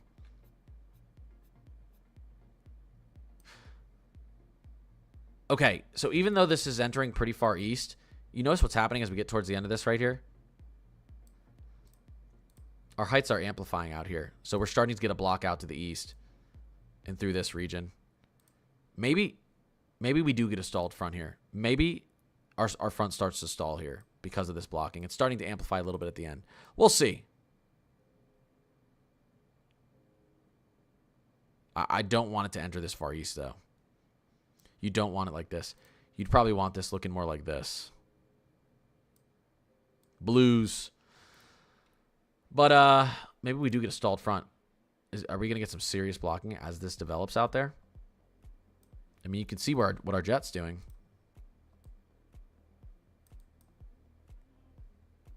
Interesting. All right, let's let it load. Let's let it do its thing. Look at that. A little bit of snow showing up. Here we go. Hey, Connor, what's your thoughts on some snow in southern Indiana? I think you're going to have I think you're going to have 3 chances next week. One of them is probably going to give you a few inches. Just joining. Is it going to snow in Lexington, Kentucky soon? I'd say if you guys escape all 3 opportunities next week in Lexington, Kentucky without snow, you're not that lucky. Or you're not lucky at all. I think you're going to get some snow from one of those. You've got a nice winter battleground zone going happening through the Ohio Valley as we get into next week. And we're going to get some little clipper systems down there. Then our boundary is probably going to shift, and we're going to have another opportunity for snow in that region just because of where our Bear Clinic boundary is. So Kentucky, southern Indiana, southern Ohio, northern Tennessee. I think there's an opportunity in there for you guys. A few. Knives, Lena, XCap, I appreciate you guys. We need snow here in Nebraska. Yeah, I think you guys do need snow in Nebraska. I know.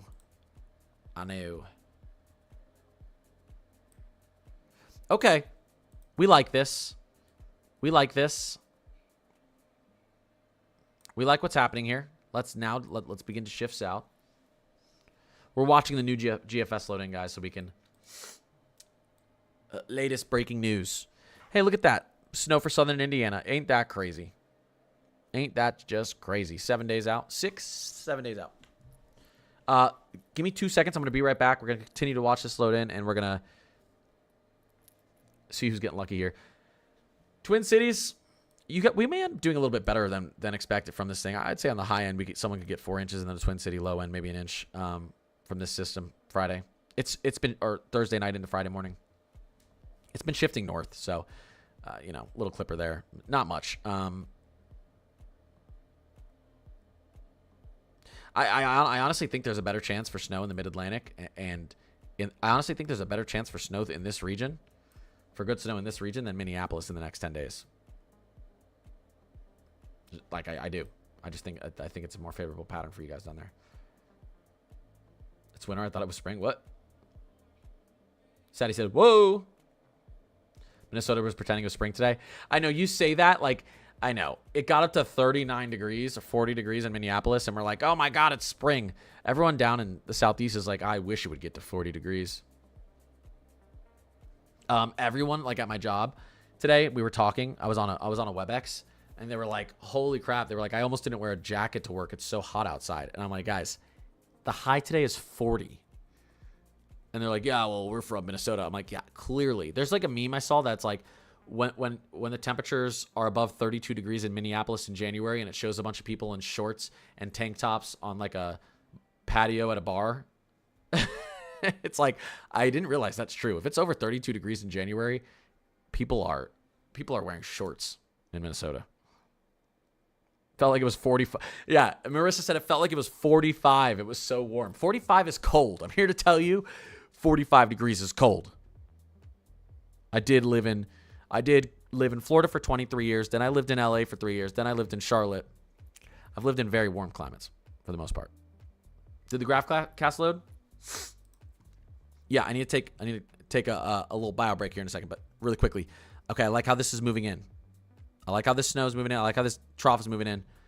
We're going to continue to watch that load. Let's go to the graph cast, and let's look at the end of it. Here you go. Let's get that in there. North Georgia, Carolina, Virginia snow, hopefully, for you guys. GraphCast gives you an opportunity there. And then continued. Look at these clippers. This would be a nice clipper for the Mid-Atlantic as well. The GraphCast is being somewhat nice to the Mid-Atlantic here. And then you have your opportunity in the South here as well. Okay. I'll be right back, guys. I'll be right back. No, you're crazy. 20s is cold. Listen. I'm starting to understand. Well, the thing is, oh, this is looking good. I like the way this is moving. Okay, give me 1 second, okay? I'm going to be right back. I'm going to be right back. No one go anywhere. I'm just kidding. You can go somewhere if you want, but I'm going to be right back.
All right, I'm back. If you couldn't tell. If you don't know, now you know.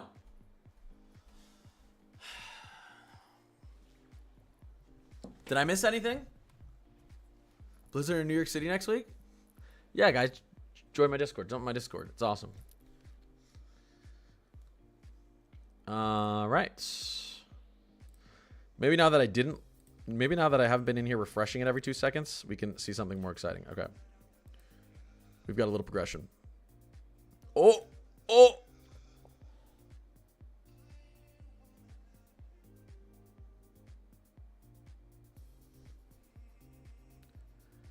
This is not negatively tilted. This is neutrally tilted right now. Let me see.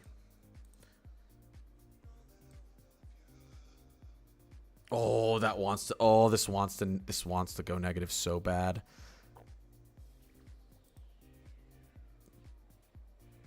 Here we go. Oh, we're going right into our neutral. Right over Georgia. Now, all we need you to do is just tilt. Just tilt. Okay, guys.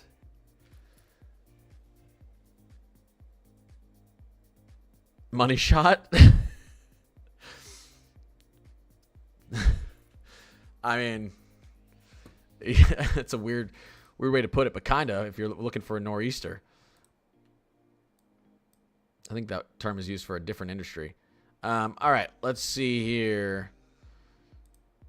Let's go back to... Okay. Look, okay. 1,002 millibar low. Let's just see what the GFS is doing. Only 180 hours out. We're outside of La La Land. 1,002 millibar low. Now, guys, we're going to see this continuously change. Don't get like too excited like this is happening tomorrow. This is 6 days away. But again, just nice seeing that we still have this opportunity. We can still see this thing shift in. We go from 1,002 to 998 millibars pretty quickly there. So it's a deepening low. What happens here? Well, if we start to get that tilt, this is going to run up the coast and give a ton of people snow. This is a control run from the GFS. 6 to 7. 6 days before an event. But, again, it's good seeing the trend. It's good seeing the trend eastward stop. I wanted to see that stop because we had a nice look on the GFS operational. It trended eastward, and a lot of times in weather, once the trend starts, it doesn't stop for a while. So I like that this is moving back west. Makes me happy. So you're saying there's a chance. The dream is still alive. Dream is still alive. I know. Don't get me hyped like this 180 hours out. I'm not getting hyped like it's going to happen. I'm getting hyped that our shift out to the east that would have completely thrown all the cold air and snow out into the middle of the Atlantic. I'm glad that shift is kind of stopping here. So I like this. I like the look of it. Can I show the Euro? Yeah, we can show the Euro. We can show the Euro 18Z. It doesn't go out that far. You show the Euro 12Z. It gives us a really nice opportunity. Here you can see what the Euro 12Z does at this time frame. Really, really powerful storm system potentially. Lots of cold air. You would need these to link together. It doesn't really matter where the precipitation is just far out, but great setup. All right, give me like 1 or 2 more loads here. Okay, that sounded bad. Don't clip that. All right. Come on. Let's see a little bit. Let's see a little bit more. All right. Everyone act mature. All right. This would be so peak for DC. This would be peak for DC. This would be peak for DC and Baltimore. And all the Virginia cities that I always forget their names. I love you, Virginia, but I always struggle with Virginia. I always struggle with the names of cities in Virginia. That's right. Richmond, Williamsburg. That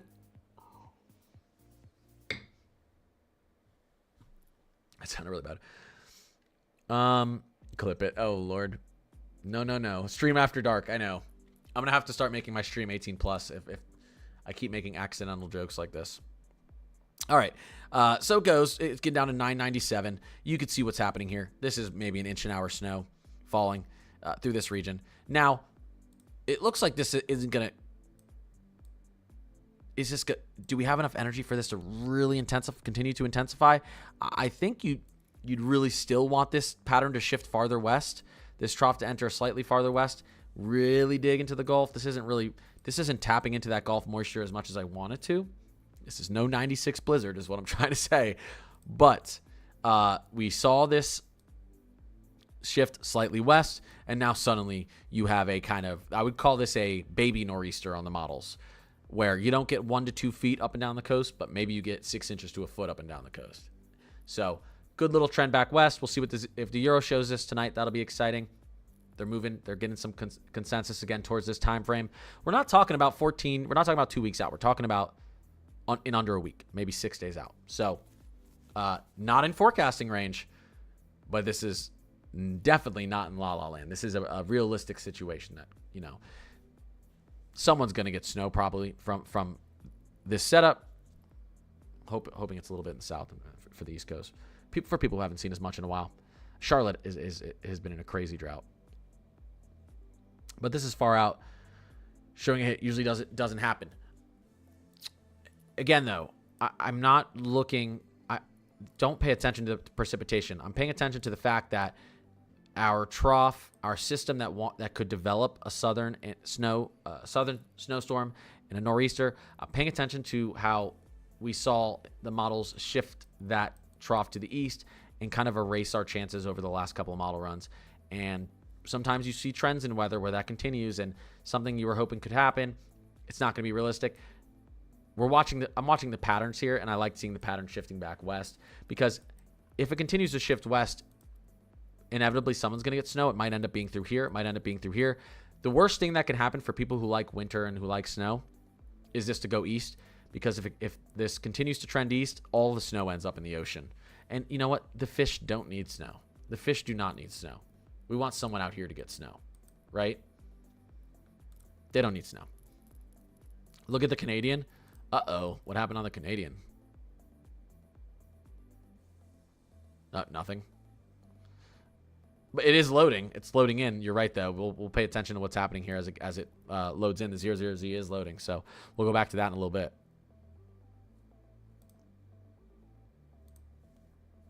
This ain't the season for fish storms. Absolutely not. No, we want fish storms. Oh my gosh. Yeah, look at the tilt. Look how intense this gets. Still driving, and this is skipping. We'll see this a little bit smoother here in a second. When you get to a certain point in the model run, it'll skip like that really quickly, but this will fill in a second. But yeah, we want fish storms in hurricane season. We don't want, well, some people don't want that, but yeah, we don't want fish snowstorms. I like after hour Connor. I don't know. I'm gonna get myself into trouble. What's up in New York City? It warmed up? Yeah, don't worry. Cold air's coming. You guys will get cold as we get into Sunday, and then early next week, your cool air is going to come back in. Your freezing air is going to come back in. But yeah, a little bit warm here throughout the rest of the weekend to start the weekend. Winter's not over. Not over at all. And I always say, you don't have to listen to me. Listen to the Climate Prediction Center. Listen to those nerds, right? Climate Prediction Center, National Weather Service. What nerds? I probably nerd out more than they do. I'm just kidding. Average temperatures returning. 8 to 14 day forecast. Guess what? Your average temperatures in New York City, middle of January, is freezing. Just about freezing. 3 to 4 week, you guys look cold. Rest of January, you guys look cold. So don't worry. There's always thaws. There's always warm-ups throughout winter, but this isn't a permanent warm-up. Listen, it could be much worse. You could be out here in the West, where this is our 6 to 10 day forecast. This is our 8 to 14 day forecast. This is our 3 to 4 week forecast. This is our monthly forecast, okay? You could be here, and I'm not making fun of you guys out in the Rockies. It's actually very sad. It's very sad. Central Rockies struggling. But people in the Rockies will tell you in New York City, stop complaining. Because they're struggling. They're struggling with above average temperatures for much of this year so far. Much of this winter so far. Sadie. Everyone, Sadie is back.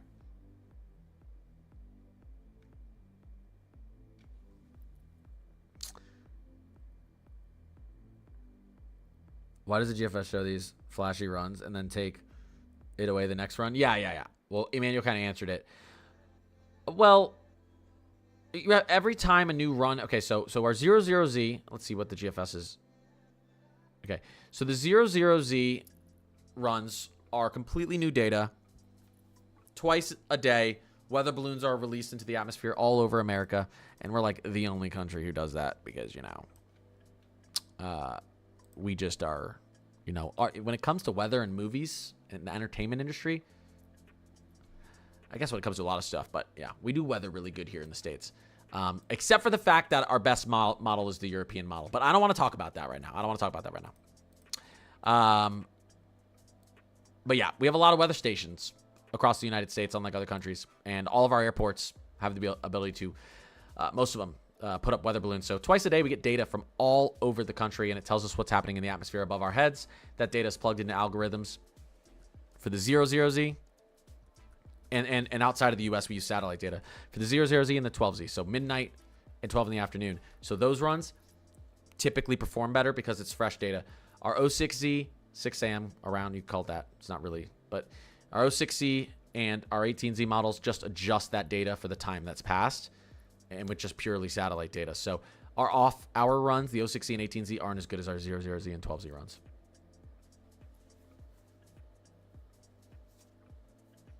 Yeah, in the middle of me saying how great America is with weather, I did have the realization that the European's the best weather model. So, you know, I'll just go and, you know, I'll just turn my stream off and go to bed. Slow run it through Tennessee. All right, let's do slow.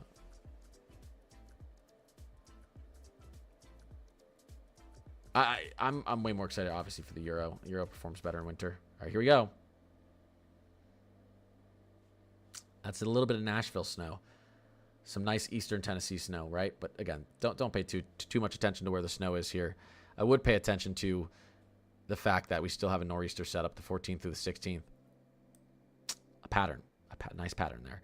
And we went over our ensembles earlier, guys. The EPO is still extremely negative. Strong Alaskan ridging is showing up everywhere.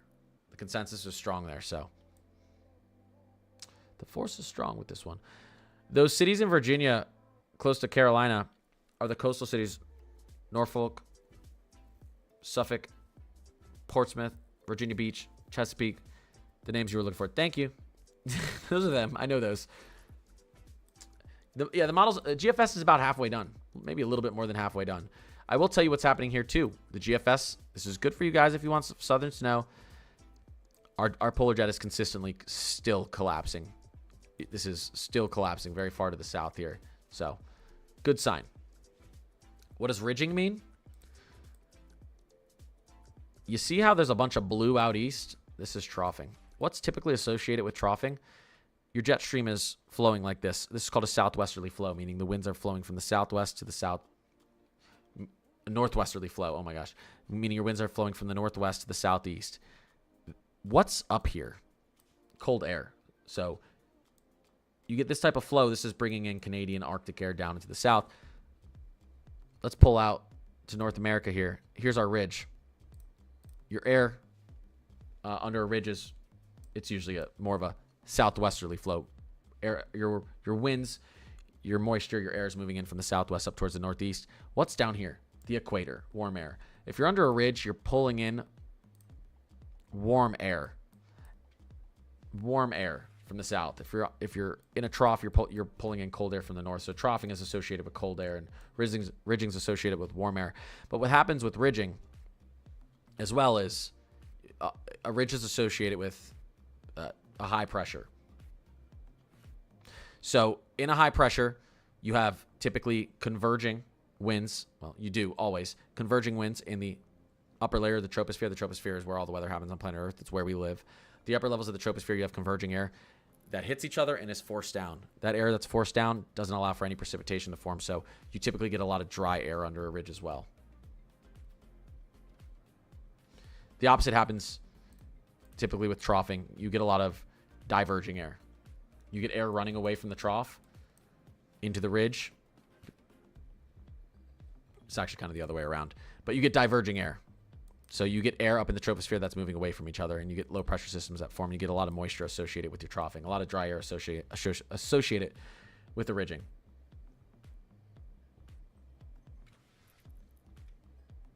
Are you able to see the inches of those storms popping up? I mean, yeah, we can look, but you don't want to really, we don't really care about how much precipitation they show once you get too far out, but I can show you. Oh my gosh, look what the GFS is doing. Yeah, I mean, like, if you want to just, if you want to see.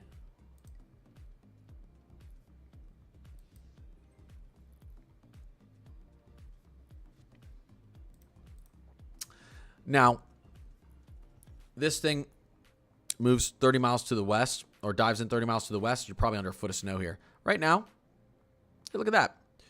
5 to 9 inches. I would say the low totals in here, 2 inches. The high totals in here, 9 inches through this region, through the mid-Atlantic.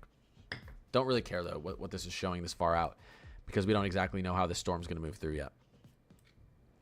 This is only, yeah, this is, the model run's still loading.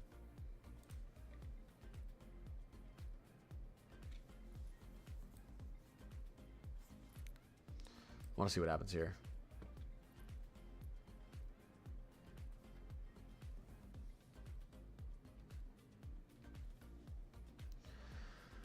Let's see here. Snow in Baltimore, Maryland this month or February? Yeah, we were just showing that. There's definitely a good shot for snow in Maryland as we get into next week. About 6 days out. Yes, this is apple juice. Of course it's apple juice. Brother, what's going on, Robert? Canadian looks good for the nor'easter. Oh, is it a little bit more loaded? Let's take a look.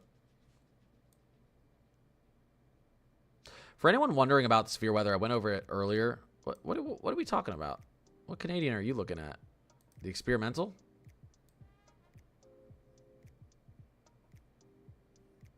Oh. I don't see a nor'easter on there either. What are you looking at? The 12Z? I don't see it on there either. I don't know what Canadian model you're looking at, but I don't have access to it. The pivotal weather?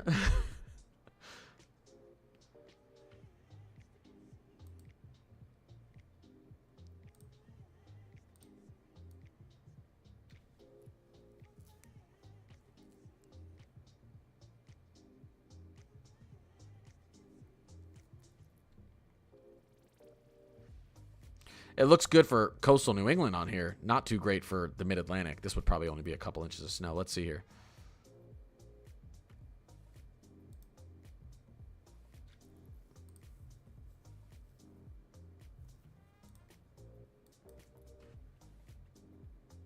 Oh, you guys can't see what I'm looking at.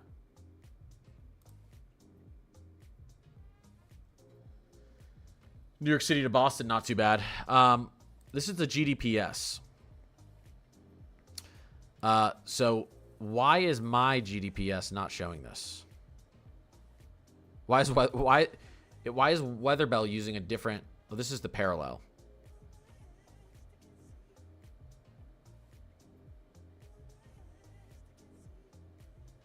They're using separate models, or they're using separate members.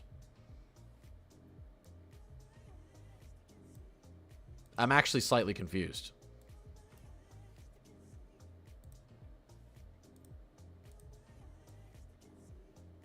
Oh, I guess this is what it's showing. This is what it's showing right here.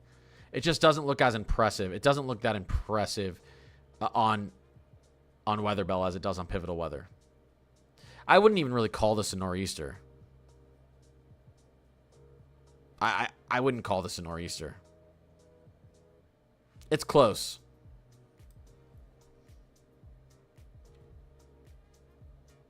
It's close.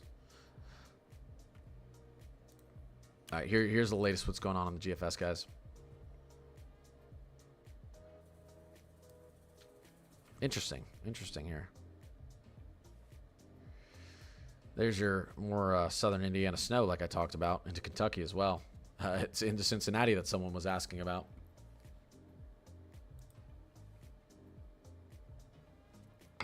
Let's be cautious about this far out now, though. How's everyone doing in 2026? Doing pretty good?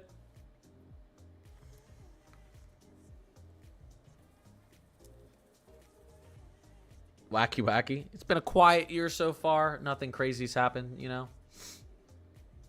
Quiet year. Of course. I'm yeah. I need to stop being, well, I was going to say I need to stop being lazy and get back into the gym, but it's not really a laziness thing. It's a time thing. I don't have any time. 2026 sucks because of snow. Hey, it's only been 7 days. Don't get mad at it yet. Show us some geoengineering. Be a real weatherman. Yeah. I'm not too good at the whole geoengineering topic. First 7 days are a trial run. Do you guys want to give it back? Should we give it back and go back to... I think a lot of people would like to go back to December 2025. Just wanting cold in Texas with no Wiz of Oz by Houston. Wait, what's that? No Wiz of Oz. What? Am I missing something? What does North Carolina snow look like? I think you got your best shot of the year into the third week. This thing could always dive a little farther south and put some snow into North Carolina. So we'll watch that. And then I'm not fully convinced that this snow is actually going to move through here. I think there's an opportunity for this to move to the south too. There is. I know there's an opportunity, but we'll see. We'll see. Once all of our models come out, I like to compare and contrast models and see what the trends are. So I'll have to compare this to the Euro. What happens a lot of times, more often than it should, is if you take whatever the GFS tells you and you take whatever the Euro tells you and you just like combine them, it almost always gives me my best forecast. Like if the GFS is giving me snow here and the Euro is giving me snow here, I'm gonna tell you there's gonna be snow here. That's where the actual bands are gonna be. I'm half joking, half serious. A lot of the times it lands somewhere in the middle between the Euro and the GFS. Typically closer to the Euro, but a lot of times it lands in the middle. What college did you go to for meteorology? I'm interested in taking it. I went to Florida State for meteorology. I didn't finish my degree there. I took a year meteorology, took my undergrad, and then I took a year meteorology. Left for personal reasons, and then continued to study on my own. I plan on finishing my degree. The only issue is I'm in a lot of debt, and I've got 2 little kids and 2 full-time jobs. So I don't have the money or the time right now, but I would like to finish my final year to get that degree. I got into meteorology when I was very young because I had an uncle who was a meteorologist. So I fell asleep with the Weather Channel on every single day, and I lived in a room with my brother, and he hated it. My favorite song was the song that played on Local on the 8s. I actually started transitioning songs after a while, but I've always kind of been obsessed with the weather. How old am I? Do people know how old I am? I wonder if people know how old I am. I'm going to do a poll. We're going to do a poll. Richmond, Virginia here. I love snow. Hey, well, then you like what the new GFS is showing you here. Let's hope that happens for you. All right. And by the way, while this is still loading, I'm going to get into a little bit more details here on snow and severe weather. But really quick, we're going to do a poll. We're just going to do a poll for fun. How old am I? Let's see. Let's see. I haven't done a poll in a while. They changed where you do the polls. Hold up here. Oh, poll. There you go. Okay. Quick poll. Quick poll. Oh, I don't want to do that. Custom poll. Okay. Create new. We'll say, how old am I? All right, I'm going to put in 4 options, okay? I'm going to say, okay, we're going to do this to this. We're going to say this to this. We're going to say this. Okay, wait 1 second, guys. This to this. I'm going to do... We're going to do this. Okay. All right, and then I'm going to put it on YouTube as well. All right, the poll started on TikTok. Okay. And I think I can do a poll on YouTube.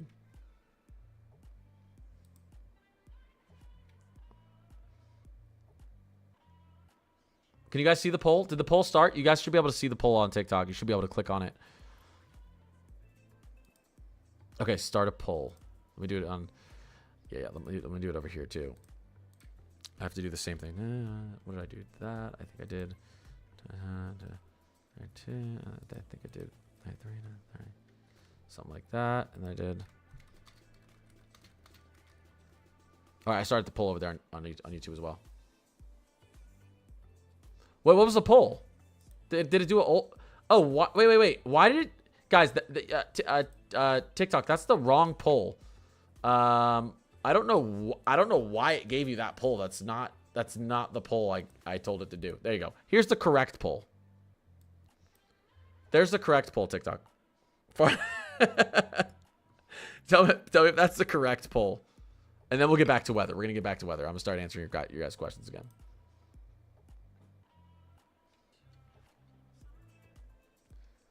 Okay. Oh, crap. YouTube's doing really good. Crap. Crap.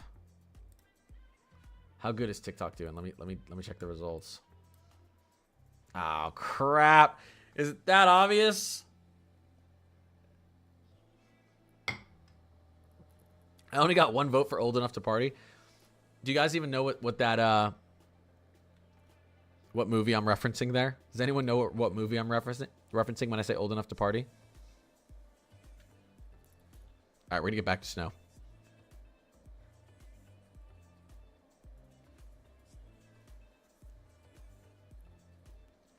You have to be 29. Does anyone know what? Super bad. Yep, super bad. When the cops stop McLovin, they go, "How old are you?" And he goes, "Old enough." And they go, "Old enough to what?" Old enough to party. I don't know why I love that scene. How old are you? I can't tell you. I'm between 27 and 32.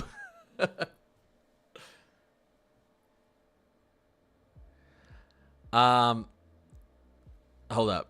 Okay. We're getting back to weather now. Rachel, shh. All right. That's your only hint. All right, let's get back to weather, guys. GFS is loaded through. I'm going to be on here for a little bit longer. Giving some love to Kentucky, maybe even Tennessee, Mid-Atlantic, up the coast, and then giving some love snow-wise. Look at Missouri, portions of the Ohio Valley, Midwest. And a lot of these runs, I think, see this collapsing as well again. So we'll see what happens there. But I want to see the Euro, obviously, later. You guys landed in the right age range, okay? I really wanted everyone to say 21 to 26. I think my camera's too high definition and too close to my face. Every state can have snow except for Tennessee. You don't want it? What did I walk into? I don't know, Sadie. What did you walk into? You mean what did you click into? I feel like my mods should know. I don't think you should know, but you might know. Look at the end of the icon run, the new icon run. Load in. We can look at that. I'll look at it on Pivotal Weather so I can actually see what is going on here. Let's take a look together. Surface temperature, precipitation. There we go. What's happening? Oh, look at that. Oh, wow. Oh, no. I'm still in the Canadian, aren't I? Was I still in the Canadian, or does the icon show the same exact thing as the Canadian? Oh, it almost does. The icon... Wow. Oh, yeah. So the icon is still messing with us. The icon is still giving us that 96 snowstorm trough straight into the Gulf with the storm system here. Yes, if this happened, this would end up being a huge nor'easter. It's the end of the icon. Don't get too excited. But yeah, that's an interesting look. Whoever told me to look at that, for sure. But this is why I say we don't know what's going to happen with our snow that far out. But the pattern is a pretty spicy one if you want some big snowstorms. It's the two kids, I guess. True. I promise you, like, before my two kids, listen, you go back 3 years, I look 10 years younger. Kids hate you. If the latest icon went a few more hours out, Yeah, bomb cyclone up the coast, nor'easter for sure. 100%. I agree with you. Is the GFS done? Not quite.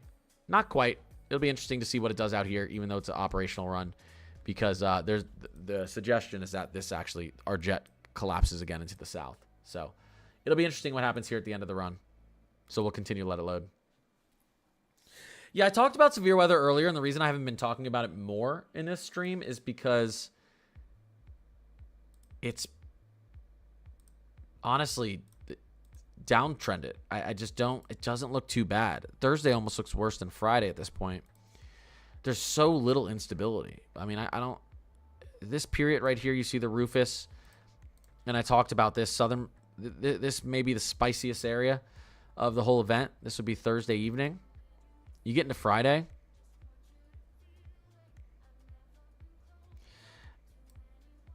I think they're going to end up moving the slight down to here. You can see Louisiana, central to southern, Mississippi, maybe eastern Texas. You start to see a little bit of a supercell composite there. And then as we get into super late Friday into the early hours of Saturday, I think you might get a chance out here through southern Arkansas. And I don't want to say a chance like you're hoping for it, but for a spin up.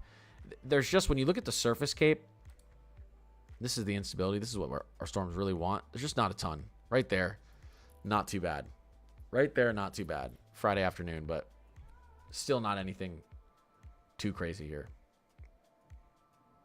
But again, I would still take this and keep your alerts on late tonight into tomorrow morning. North Central Texas, pushing all the way up through Central Oklahoma, potentially Oklahoma City, Tulsa, and then we get into tomorrow. You got portions of Illinois, far western Kentucky, Tennessee, Mississippi, and then Arkansas, central to southern Missouri, and central to eastern Oklahoma involved in that marginal. Could see a spin up. I think that's going to end up. You have a 2% tornado risk in here. I don't think there's. I wouldn't be surprised to see a spin up. I'd be surprised to see a strong tornado. And then if we're going to see a tornado risk zone in here, it's probably going to be on the southern portion of this slight. It's been definitely downtrending, though. Do you think the snow will dip more south than the models are showing? It's definitely possible. I think maybe the models are considering what's happening with the MJO that's trying to hold back that cold air. That's trying to de-amplify our troughs. And again, we don't really... It's hard. MJOs are... It's complicated. Is the GFS ensembles in for the 15th storm? No, the ensemble's not going to be in until our full 00Z loads. So you can see it's the ensemble's only halfway through. Oh, actually, I guess for the 15th storm, that's a good point.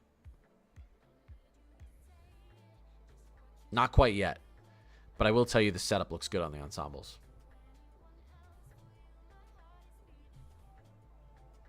If you think he's unk, bless me. Oh my god. Canadian looks interesting. Yeah, we've been looking at that. What phase are we in? Basically no phase right now, but the problem is we could jump up into a phase. God, I have to say it so many times this stream. We could jump up into a phase 6-7. For maybe, I mean, right now, a 10-day stretch at the end of January, right when all our cold air is trying to dive down here to the south, which would maybe disrupt things. But I think the confidence in this super amplified negative EPO is going to outweigh any sort of MJO interference. But there it is. That's not too great for us.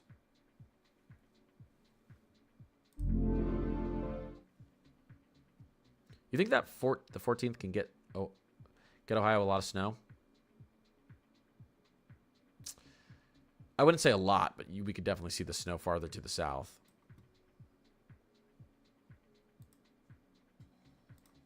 Here's the GFS operational run around there. And then we take a look at the European. We'll go back to the 12Z.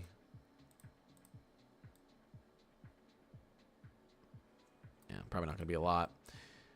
Let's see how far is the 00Z control run loaded out for the jet. Yeah, there comes the jet again. Here comes the jet again. Storm system moving off the Gulf.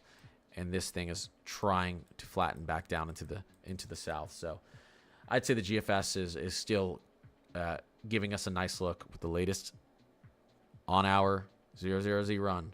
Still giving us a good look for cold and snow. second half of January. Plains out east, probably south out east, or probably central plains through the south, higher above average snow chances, above average chance for some sort of nor'easter setup. Above average doesn't mean good, but it means above average. And some nice clippers potentially through the Midwest, Great Lakes, Ohio Valley, Midwest. Someone's going to see it. Will it snow for Ohio on the 18th and the 19th? I don't know. No one knows if it's going to snow in Ohio on the 18th and 19th. The latest GFS gives you a big snowstorm. Maybe 6 to 9 inches for the whole state or more. It's 240 hours out. But favorable pattern for you guys right now in the European NGFS for that time frame? Yes. Oh, there it is. William, KJ, Hamilton, I appreciate you. You are being extremely generous. I appreciate it. I knew you wanted me to do it. Right, hey, here you go. Here you go.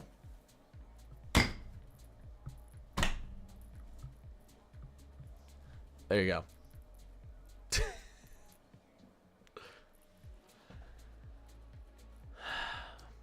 Oh, I hope that plays out for Ohio. I hope for you it does too. All right, 00Z Canadian. What's happening at the end of it? What? Oh, the nor'easter type event? Yeah. This actually isn't too good for like Philly and New York City. It's okay for New York City. This isn't too good for Baltimore, DC, Philly. This would be maybe pretty decent for Philly or for New York City to Boston, but we'll see. But hey, it's nice to see 3 different models showing a nor'easter setup at the same time, right? I mean, that's nice. I like it. Can I check the Kuchera? What do you want me to check the Kuchera on? The Canadian? I'll tell you this. You see how little snow that puts down at the end of the Canadian? You see how little snow it puts down here? Even though it looks good on the model? I'll tell you what, if you're looking at something over 72 hours out, you should probably use the 10-to-1 ratio, not the Kuchera, because the Kuchera is going to lie to you. Kuchera should be used within 48 hours when the models understand what's happening within all the layers of the atmosphere above you. Bro's the floaty outside the car's dealership. Yeah. I fear the Northeast will get this storm instead of the Mid-Atlantic. People in the Northeast are like, the heck right we will.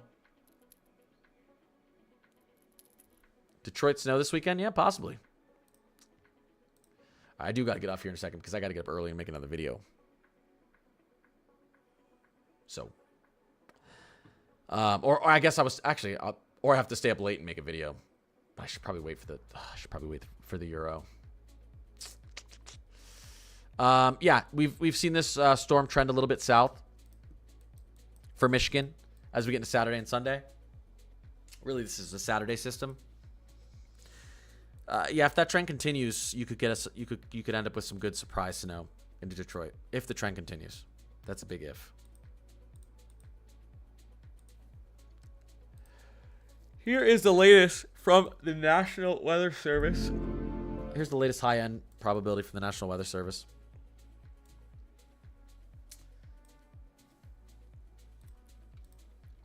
You know, 5 to 8 inches in here, and outside here you're in that 2 to 4 inch range.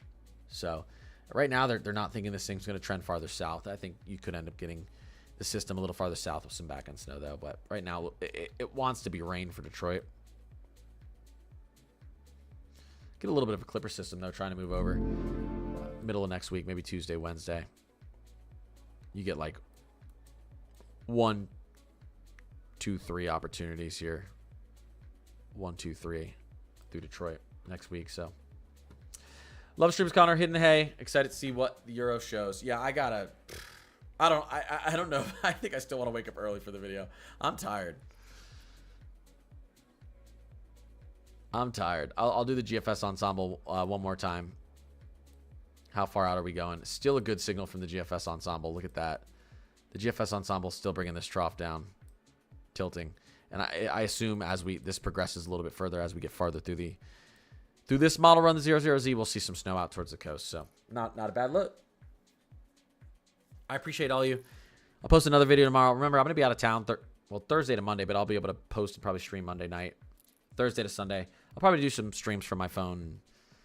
Just tell you guys what I think about what's going on while I'm down in Florida. But yeah, I appreciate all you. Seriously, anyone who was engaging in the chat, gifted, followed, subscribed, was just hanging out, helping the algorithm. I appreciate all of you guys. Everyone have a fantastic night. I'll talk to you guys tomorrow. Try to do a stream before I'm off for a few days tomorrow. Good night. I like the trends. I think a lot of people have a good chance here of some wintry weather second half of January. It's going to be a little bit warm, dry out west. I'm sorry. Again, that pattern's not going to last forever. All right, good night, everyone. See you.